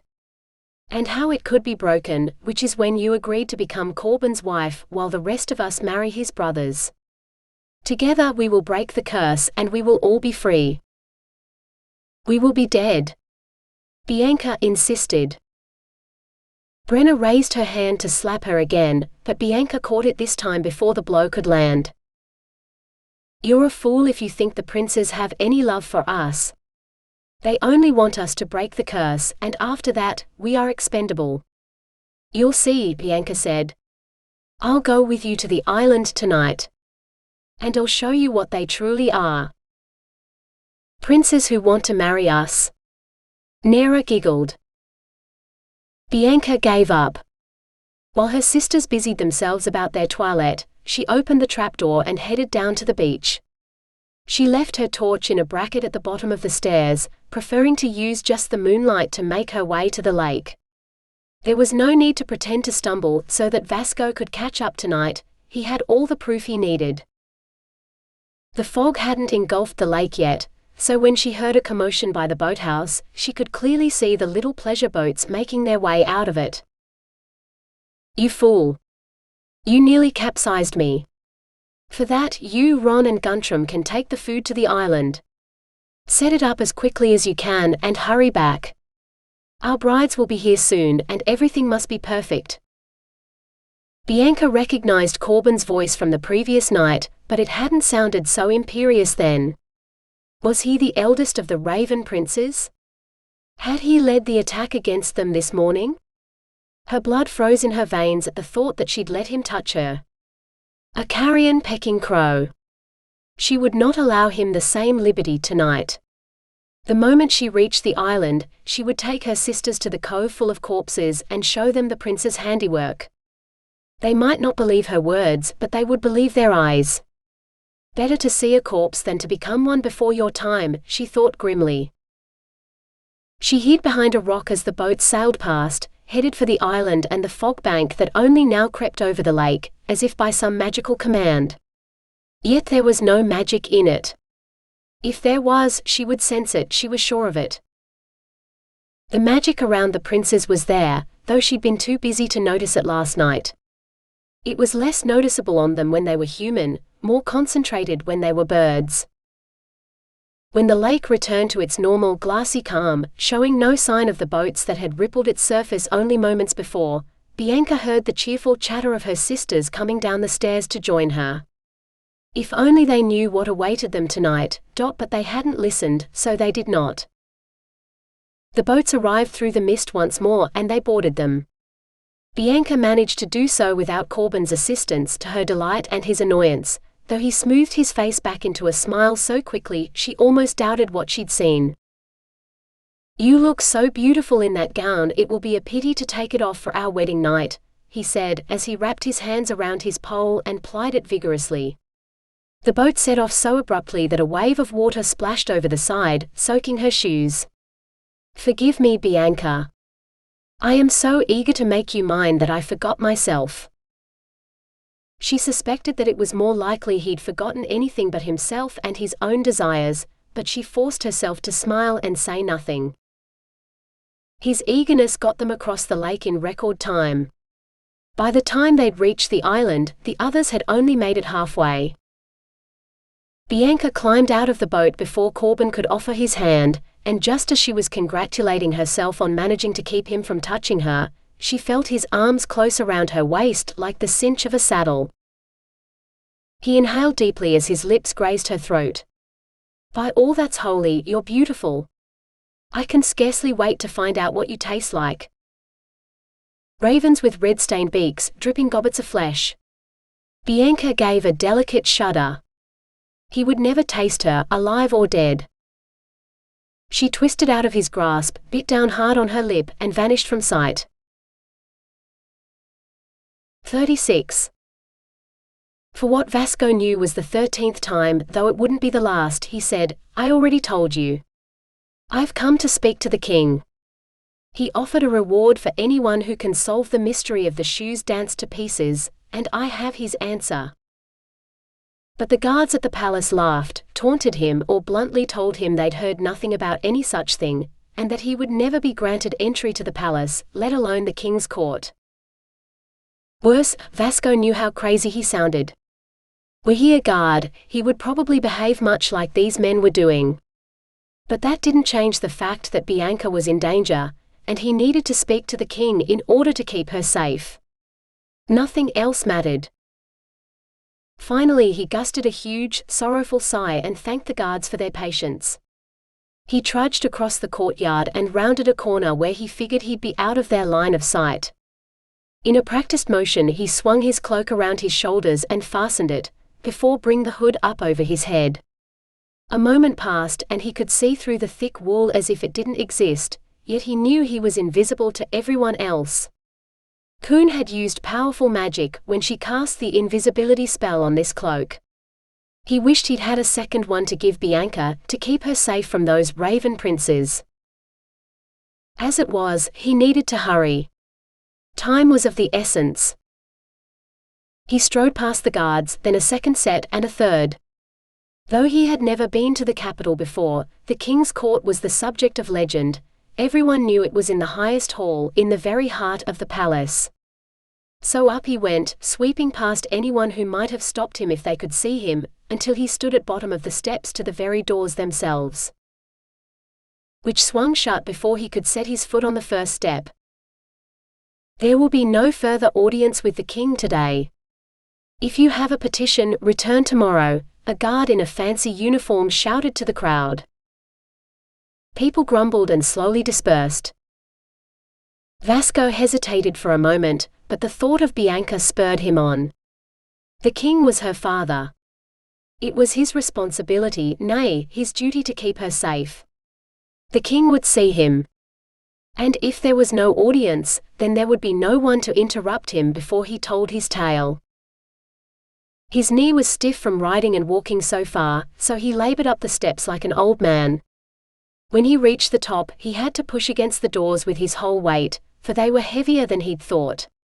The stories about the doors were true then. They were made of solid gold, or at least solid metal, for no timber was that heavy. I told you, no more petitioners, a man roared from the opposite end of the huge hall that was the king's court. A look of puzzlement crossed his face as he rose from his ornate throne. This man was the king and Bianca's father. Vasco continued until he reached the foot of the dais that held the king's throne. Only then did he fall to one knee as he whipped off his cloak. "Forgive me, your majesty, but your daughters are in great danger." The king jumped a foot off the ground. Given the man was wearing enough metal to make armor for 3 men, that was quite a feat. "Where did you come from?" "The summer palace, where your daughter Princess Bianca bade me give you this." Vasco held out the ring he'd pulled from her finger. "Your steward has made a deal with demons, who even now are trying to seduce your daughters so that they might kill and eat them." These words started an uproar among the crowd of people who remained in what Vasco realized wasn't an empty court after all. The king held up his hands for silence. "Silence! I will hear what this man has to say," he roared. In a slightly quieter tone he added, "Where are my daughters now?" "The summer palace still, I hope, but if the demons have succeeded, then they are on an island in the middle of the lake beside the palace. There is an underground chamber beneath the lake where—" The king cut him off. "We will leave for the summer palace at once. No demon will steal my daughters from me." He snapped his fingers. "Have every soldier in the capital assembled on the training grounds outside the city before the sun sets. Let it be known that the man who kills the most demons may choose one of my daughters as his bride." Vasco had a vision of himself slaughtering every one of those raven princes, before asking the king for Bianca. He almost laughed at the vision. "What is funny?" the king demanded. "Why do you smile so?" Vasco lifted his gaze to meet that of the king. "No part of this is funny, your majesty. But the thought of killing demons to save your daughters brings a fierce joy to my breast that I cannot help but smile at. No demon can withstand the might you will bring to bear on them." They will be crushed, as they should be. Yes, they will, the king said darkly. 37. Princess? Bianca, where are you? Carlton called. Pressed against the trunk of the nearest tree, Bianca suppressed the urge to shout back that she was out of reach, so he would never touch her again.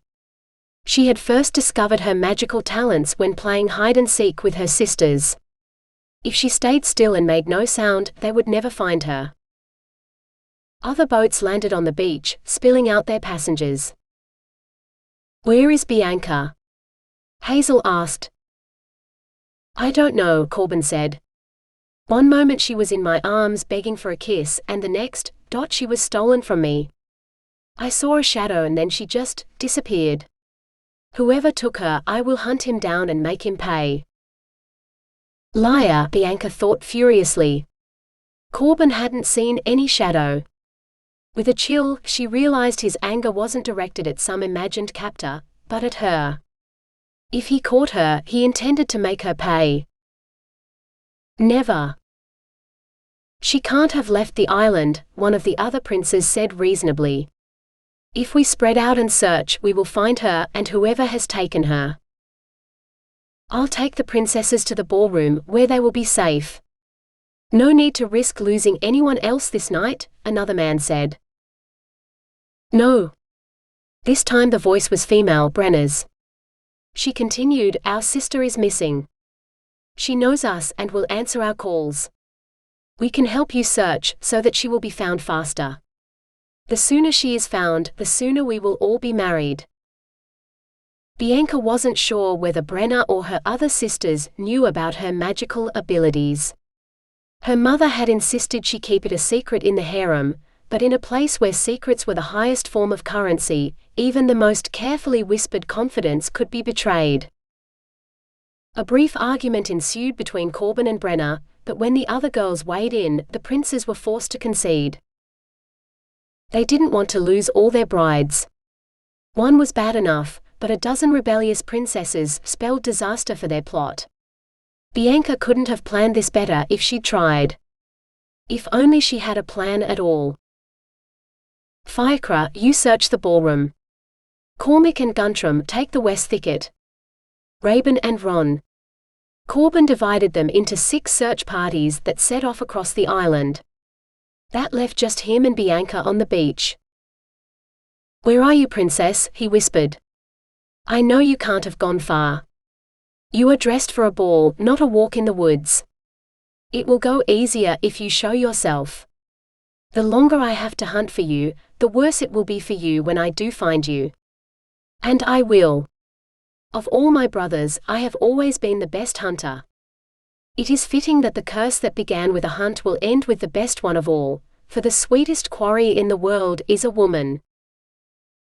He had done this before, Bianca realized in horror. The bleached bones on the beach, did some of them belong to women? Or did he mean he'd been cursed for hunting women in the woods for sport? Not just him.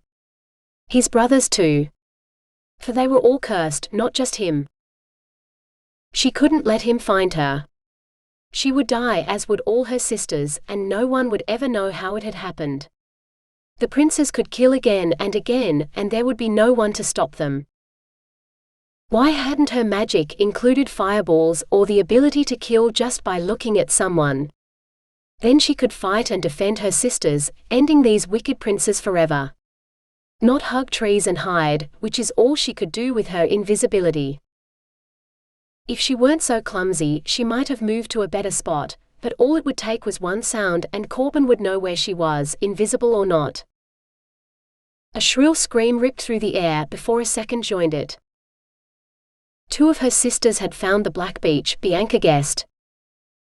Carlton swore and dashed in the direction of the screams. Bianca took her chance, climbing into the nearest boat. They were all drawn up on shore so close to one another, that it was almost easy to move from one to the other without needing to touch the ground. Or leave footprints, which she knew would be her undoing. She chose a boat that was closest to the water, hemmed in by other vessels that the princes would have to climb over in order to reach her. That would take time and hopefully allow her to get away if they found her. Not that she knew how to paddle a boat, but it hadn't looked that hard when Corbin did it. If only she could make the boat invisible the way she'd done with Vasco for a moment before she lost consciousness. Because it wasn't just the boat she had to make invisible. It was the boat and the surface of the water beneath it, and "Take her down to the ballroom and make her drink some wine," one of the men said. Bianca ducked low, so only her eyes were above the gunwale of the boat. One of the princes tramped past, carrying a woman in his arms. She thought it might be Aruna, who'd been wearing a golden dress. He was followed by another pair. Nera's eyes stared at nothing as she walked like a woman in a dream. The prince beside her gripped her arm, tugging her along like she was a dawdling child. Bianca ached to help them, but if she revealed herself, there was little she could do. No, her strength lay in hiding. If she could hide until dawn, the princes would turn back into birds, and then she could help her sisters escape. Until then, she had to stay concealed. Bianca settled in the bottom of the boat, out of sight, even if she wasn't invisible. She liked the way the waves lapped at the boat, rocking it. So soothing. One day, when all this was over, she'd like to sleep in a boat. She'd heard of an ancient queen who had a pleasure barge that she sailed up and down the river. Bianca didn't need a whole barge. Just a boat big enough for her to lie down in. Just let it drift. She's escaping in the boat. Jolted from sleep, Bianca sat up. How had she fallen asleep? She stretched, knowing the stiffness in her limbs and the lightening sky meant she'd slept for several hours. And while she'd slumbered, as if responding to her unspoken command, the boat had drifted away from the shore with her in it. Now, she floated halfway between the island and the shore. That meant only half the distance to pole, she thought to herself, searching for the long paddle she'd seen the princes use. Only, it wasn't in the boat. No pole or paddle or anything. Just the empty boat with her in it, while the princes had all the others at their disposal. They would catch up to her in minutes, drag her back to the island, and force her to marry that hateful man. Bianca peered at the island. Through the mist, she couldn't tell if they were following her or not. It looked like the boats were still pulled up on shore.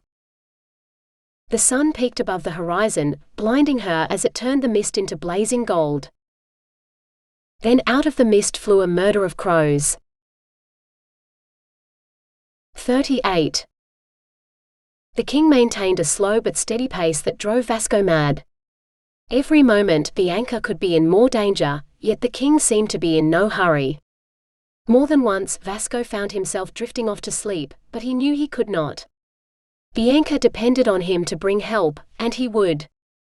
He rode with an army at his back, and her father, the king, well, he didn't ride precisely at his side, for the king's personal guard surrounded him, but Vasco was still close.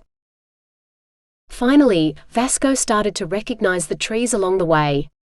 He knew they were near the summer palace when they passed Coon's cottage. Night was draining away as the pre-dawn light began to illuminate their path. One by one they extinguished their torches, but still they rode. There would be no stopping until they reached the summer palace and saved the princesses. What the king would say when he saw the demons were merely ravens, Vasco did not know, but nor did he care. The king could do whatever he liked with him, as long as Bianca was safe. The summer palace loomed into view, a shadow between them and the lake. "Summon the Lord Steward," the king commanded. A squad of soldiers dismounted and marched toward the door. Vasco shook his head. The Lord Steward didn't matter. It was the princes who were the problem.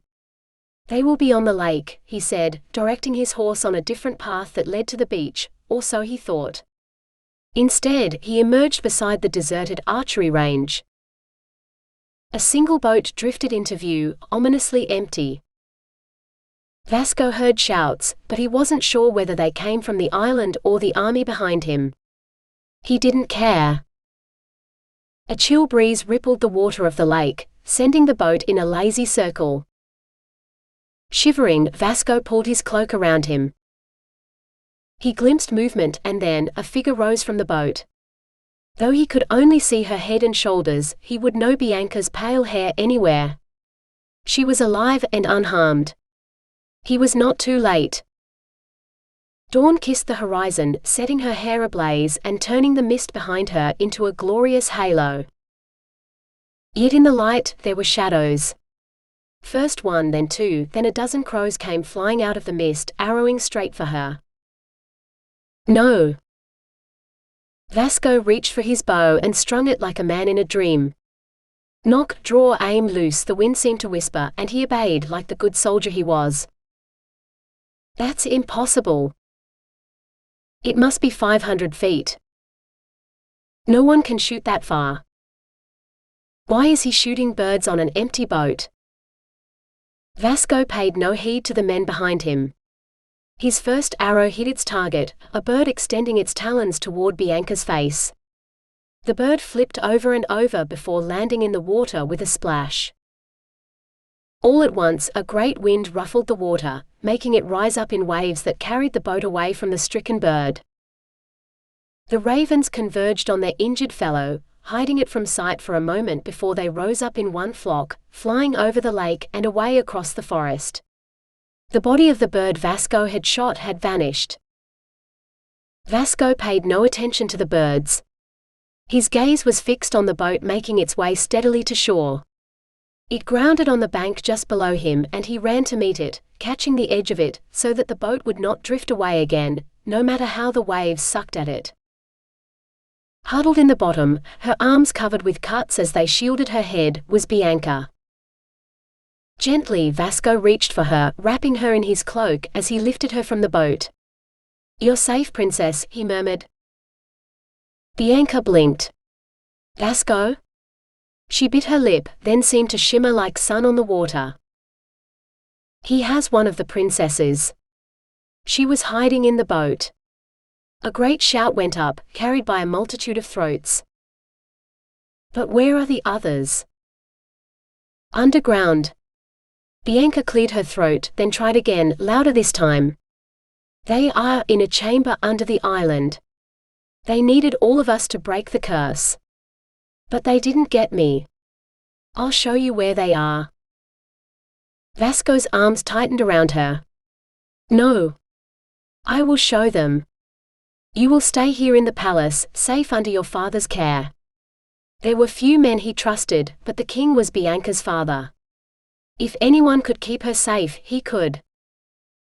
Reluctantly, he surrendered the woman he loved to her father and set off to save her sisters.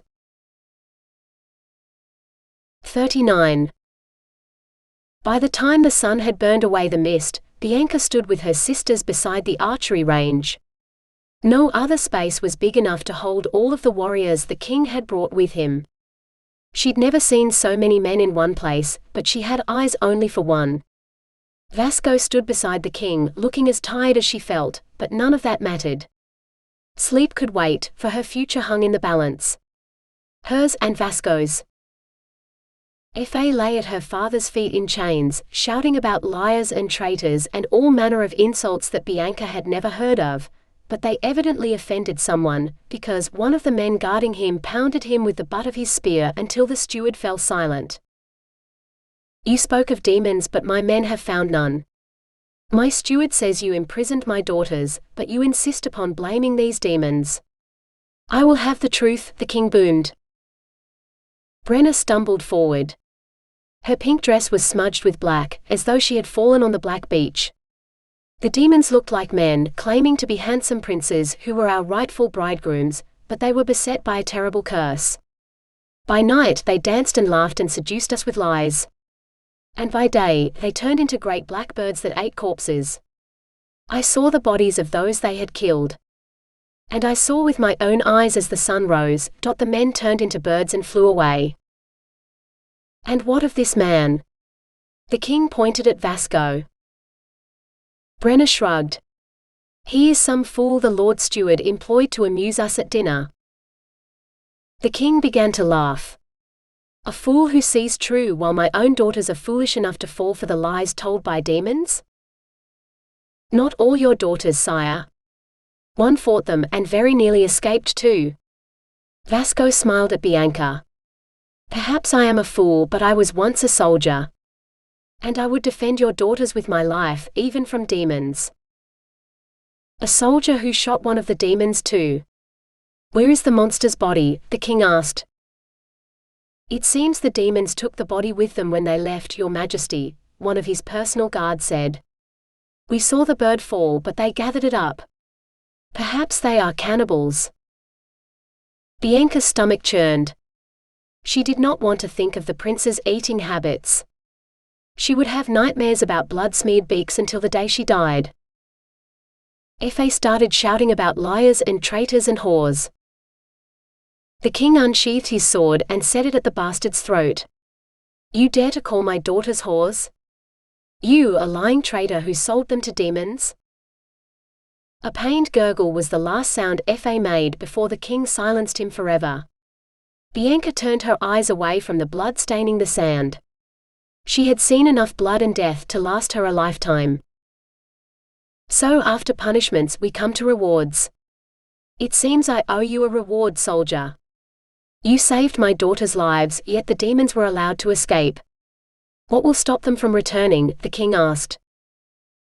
Vasco stepped forward. I will. I shall set up camp on the island, and should they ever return, I will slaughter them all. It seems to me there's a perfectly good house here. A fitting reward for a hero. I shall make you Lord of Raven Lake Estate, and you and your heirs will hold it against all enemies, demon or human, the king declared.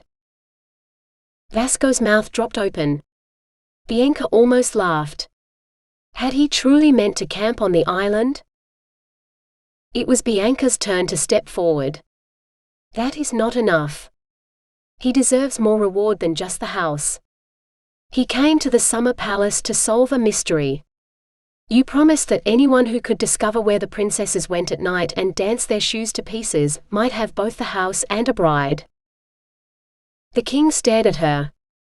Bianca knew she should bow her head, as any woman in his harem would, but she had endured too much from men tonight to bow to any of them. I made no such promise, and I have heard of no such mystery, he declared. Bianca opened her mouth to protest. But I will honor it all the same, the king continued. Lord Vasco, in addition to this estate, you will need heirs to maintain the vigil when you are gone. For that, you will need a wife. I give you your choice of my daughters to be your bride. Vasco's eyes met Bianca's, and it seemed like there was no one else in the world but the two of them. She wished with all her might that he would choose her. I am but a soldier, though you honor me with more than I deserve, Vasco said carefully. Your daughters are jewels indeed, worthy to be the brides of kings and princes. To them I was but a fool at their table, not worthy of a princess for a wife, as I am sure they will tell you if you but ask them. I will not marry a woman against her will. The king glared at the girls. Several of them, already overcome by their ordeal, cringed away from his gaze. Bianca stood firm. I volunteer. She met her father's eyes once more. He saved my life and that of my sisters. I, Princess Bianca, would be honored to be the wife of Lord Vasco. This time she forced herself to drop a deep curtsy, first to her father, then to Vasco. I've had my fill of princes, and I will be happy never to meet another. Soldiers have far more honor than any prince. Muffled laughter came from the assembled soldiers, which quickly died when the king held up his hands for silence. What do you say, Lord Vasco? The king asked. The honor is mine, Vasco replied. Bianca wasn't sure whose smile beamed brighter, hers or Vasco's. 40. Vasco and Bianca were married that day, so the king could return home safely with his daughters. His guards kept a close watch on the traitorous steward, as if they thought his corpse might spring back to life again, and stuck him in a cart alongside the barrel of poisoned wine. The girls huddled together in a second cart, barely saying a word, aside from a listless farewell to Bianca as their own cart rattled off down the road. Leaving Bianca alone with her husband. A man she suddenly didn't know what to say to. "Oh good. I caught you before you dragged him off to bed," an elderly voice cackled. "Coon." Of all the things to say, Bianca felt her face grow red. Vasco curled an arm around Bianca's waist and bowed to the old woman. "So you have heard our news then? I couldn't have done this alone, and I will be forever grateful. You will be welcome in my home whenever you wish. Without your help." Coon laughed. "Without my help? You mean her help?" She pointed a wrinkled finger at Bianca. "The invisibility cloak was her doing. She wanted answers, and she knew you stood a better chance of getting them than she could. After a few days of watching you work, she was itching to be your prize." "My prize?" Vasco stared at Bianca before understanding dawned on his face. "So you truly did want to marry me? Not out of pity or duty?" His eyes held so much hope. No matter how brightly her face burned, Bianca forced herself to tell him the truth. "Every day you worked on Coon's house I watched, invisible," she confessed. "Until one day when you were outside, I asked Coon to send you up to the palace to solve the mystery. I cast the spell on your cloak that rendered you invisible. I hoped that if I helped you, you might choose me." She frowned. "I had no idea that Coon didn't tell you that part of the reward." Coon cackled. "It would have distracted him. Thinking about his house and which girl he wanted for his wife. That's what killed the others. Distracted by a pretty girl who brings him a cup of wine, sending him dreaming of all the things he might do to her when they are married." She flashed a gummy grin. "Oh, but I forgot. You two are married and ready to do something about those dreams, I am sure. But humor an old lady for a moment. I have something to show you."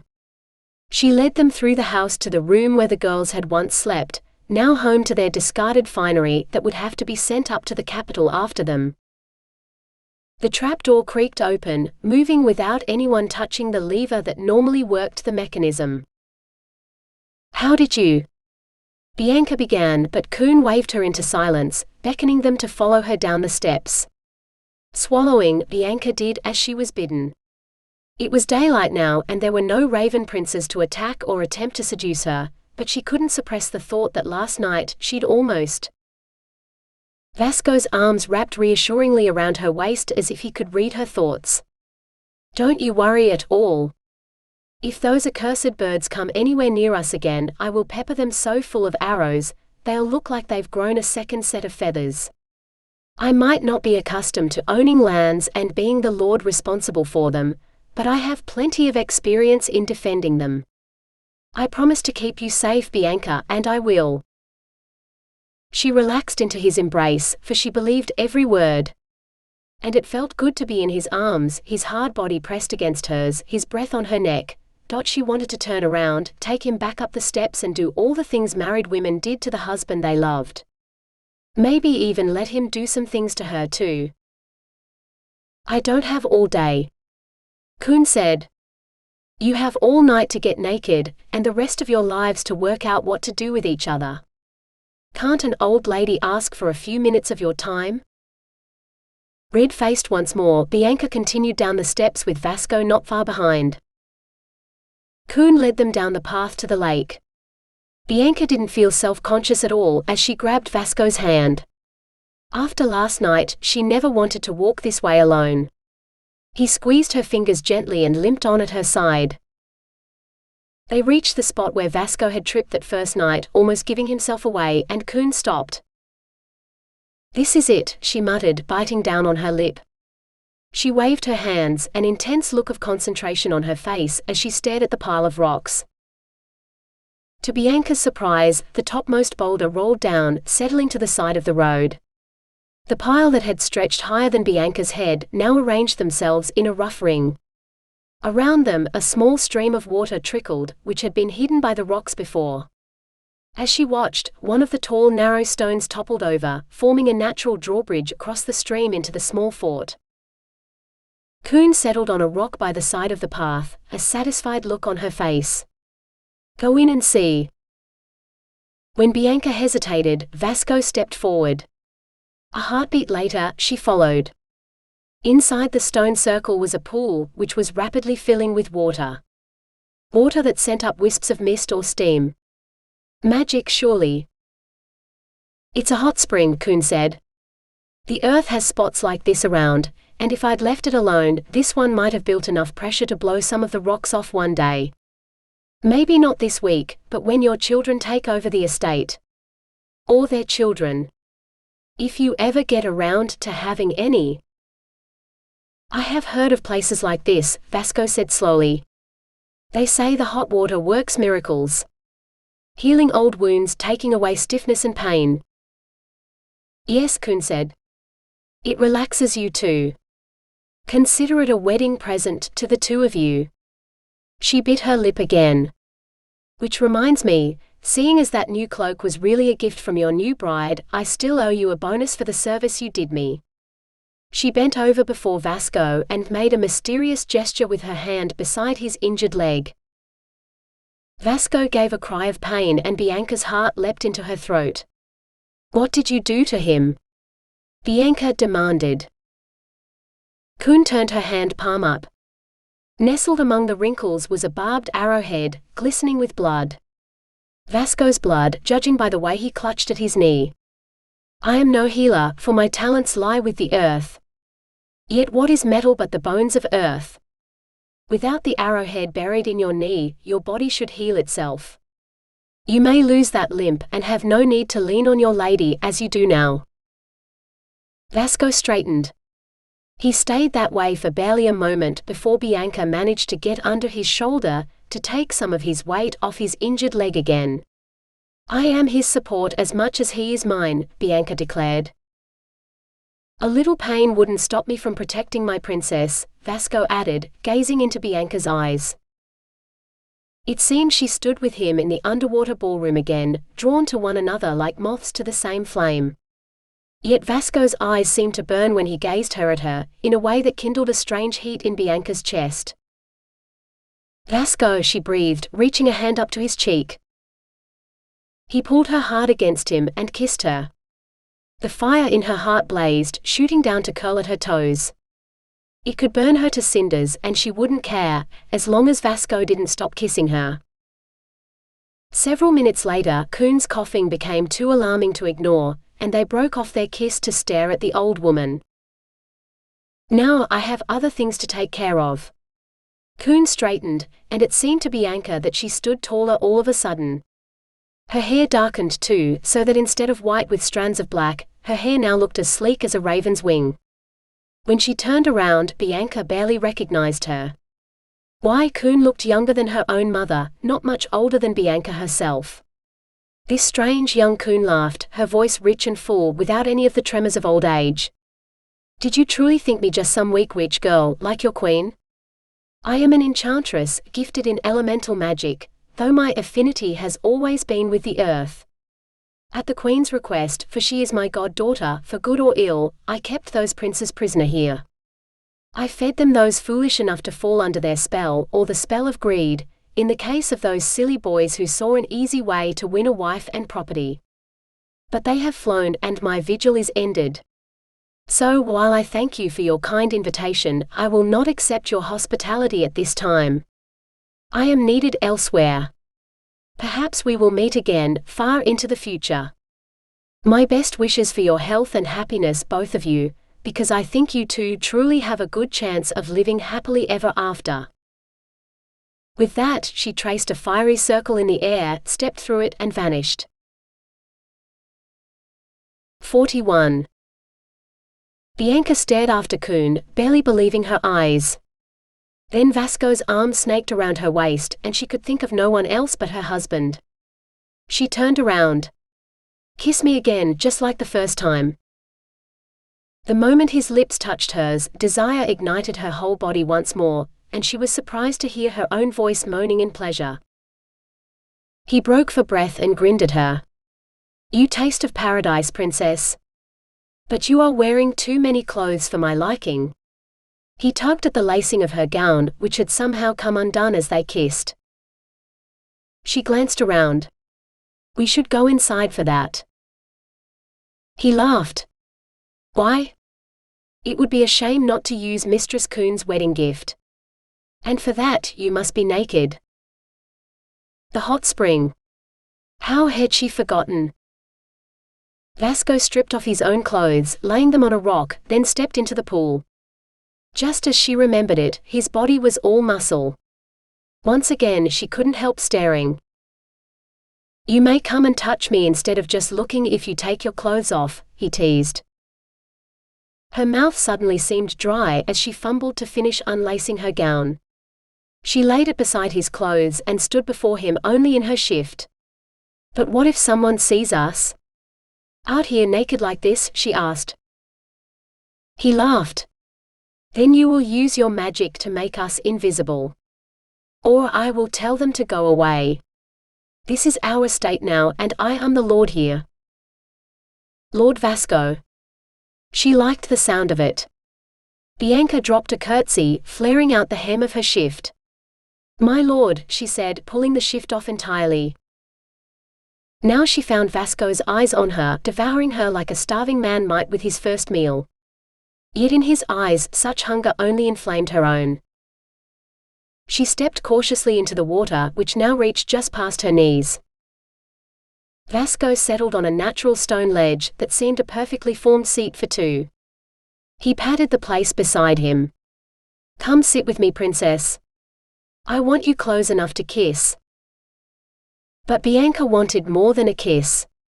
For a girl who'd lived in a harem all her life, she'd never actually touched a naked man, and she wanted to. She took a deep breath as she crossed the pool, then climbed into his lap and kissed him. Bianca gasped as she felt him hardening between her thighs. In the harem, the women whispered that if you rode a man just right, he could make your soul take flight. More than anything, she wanted to know what that felt like.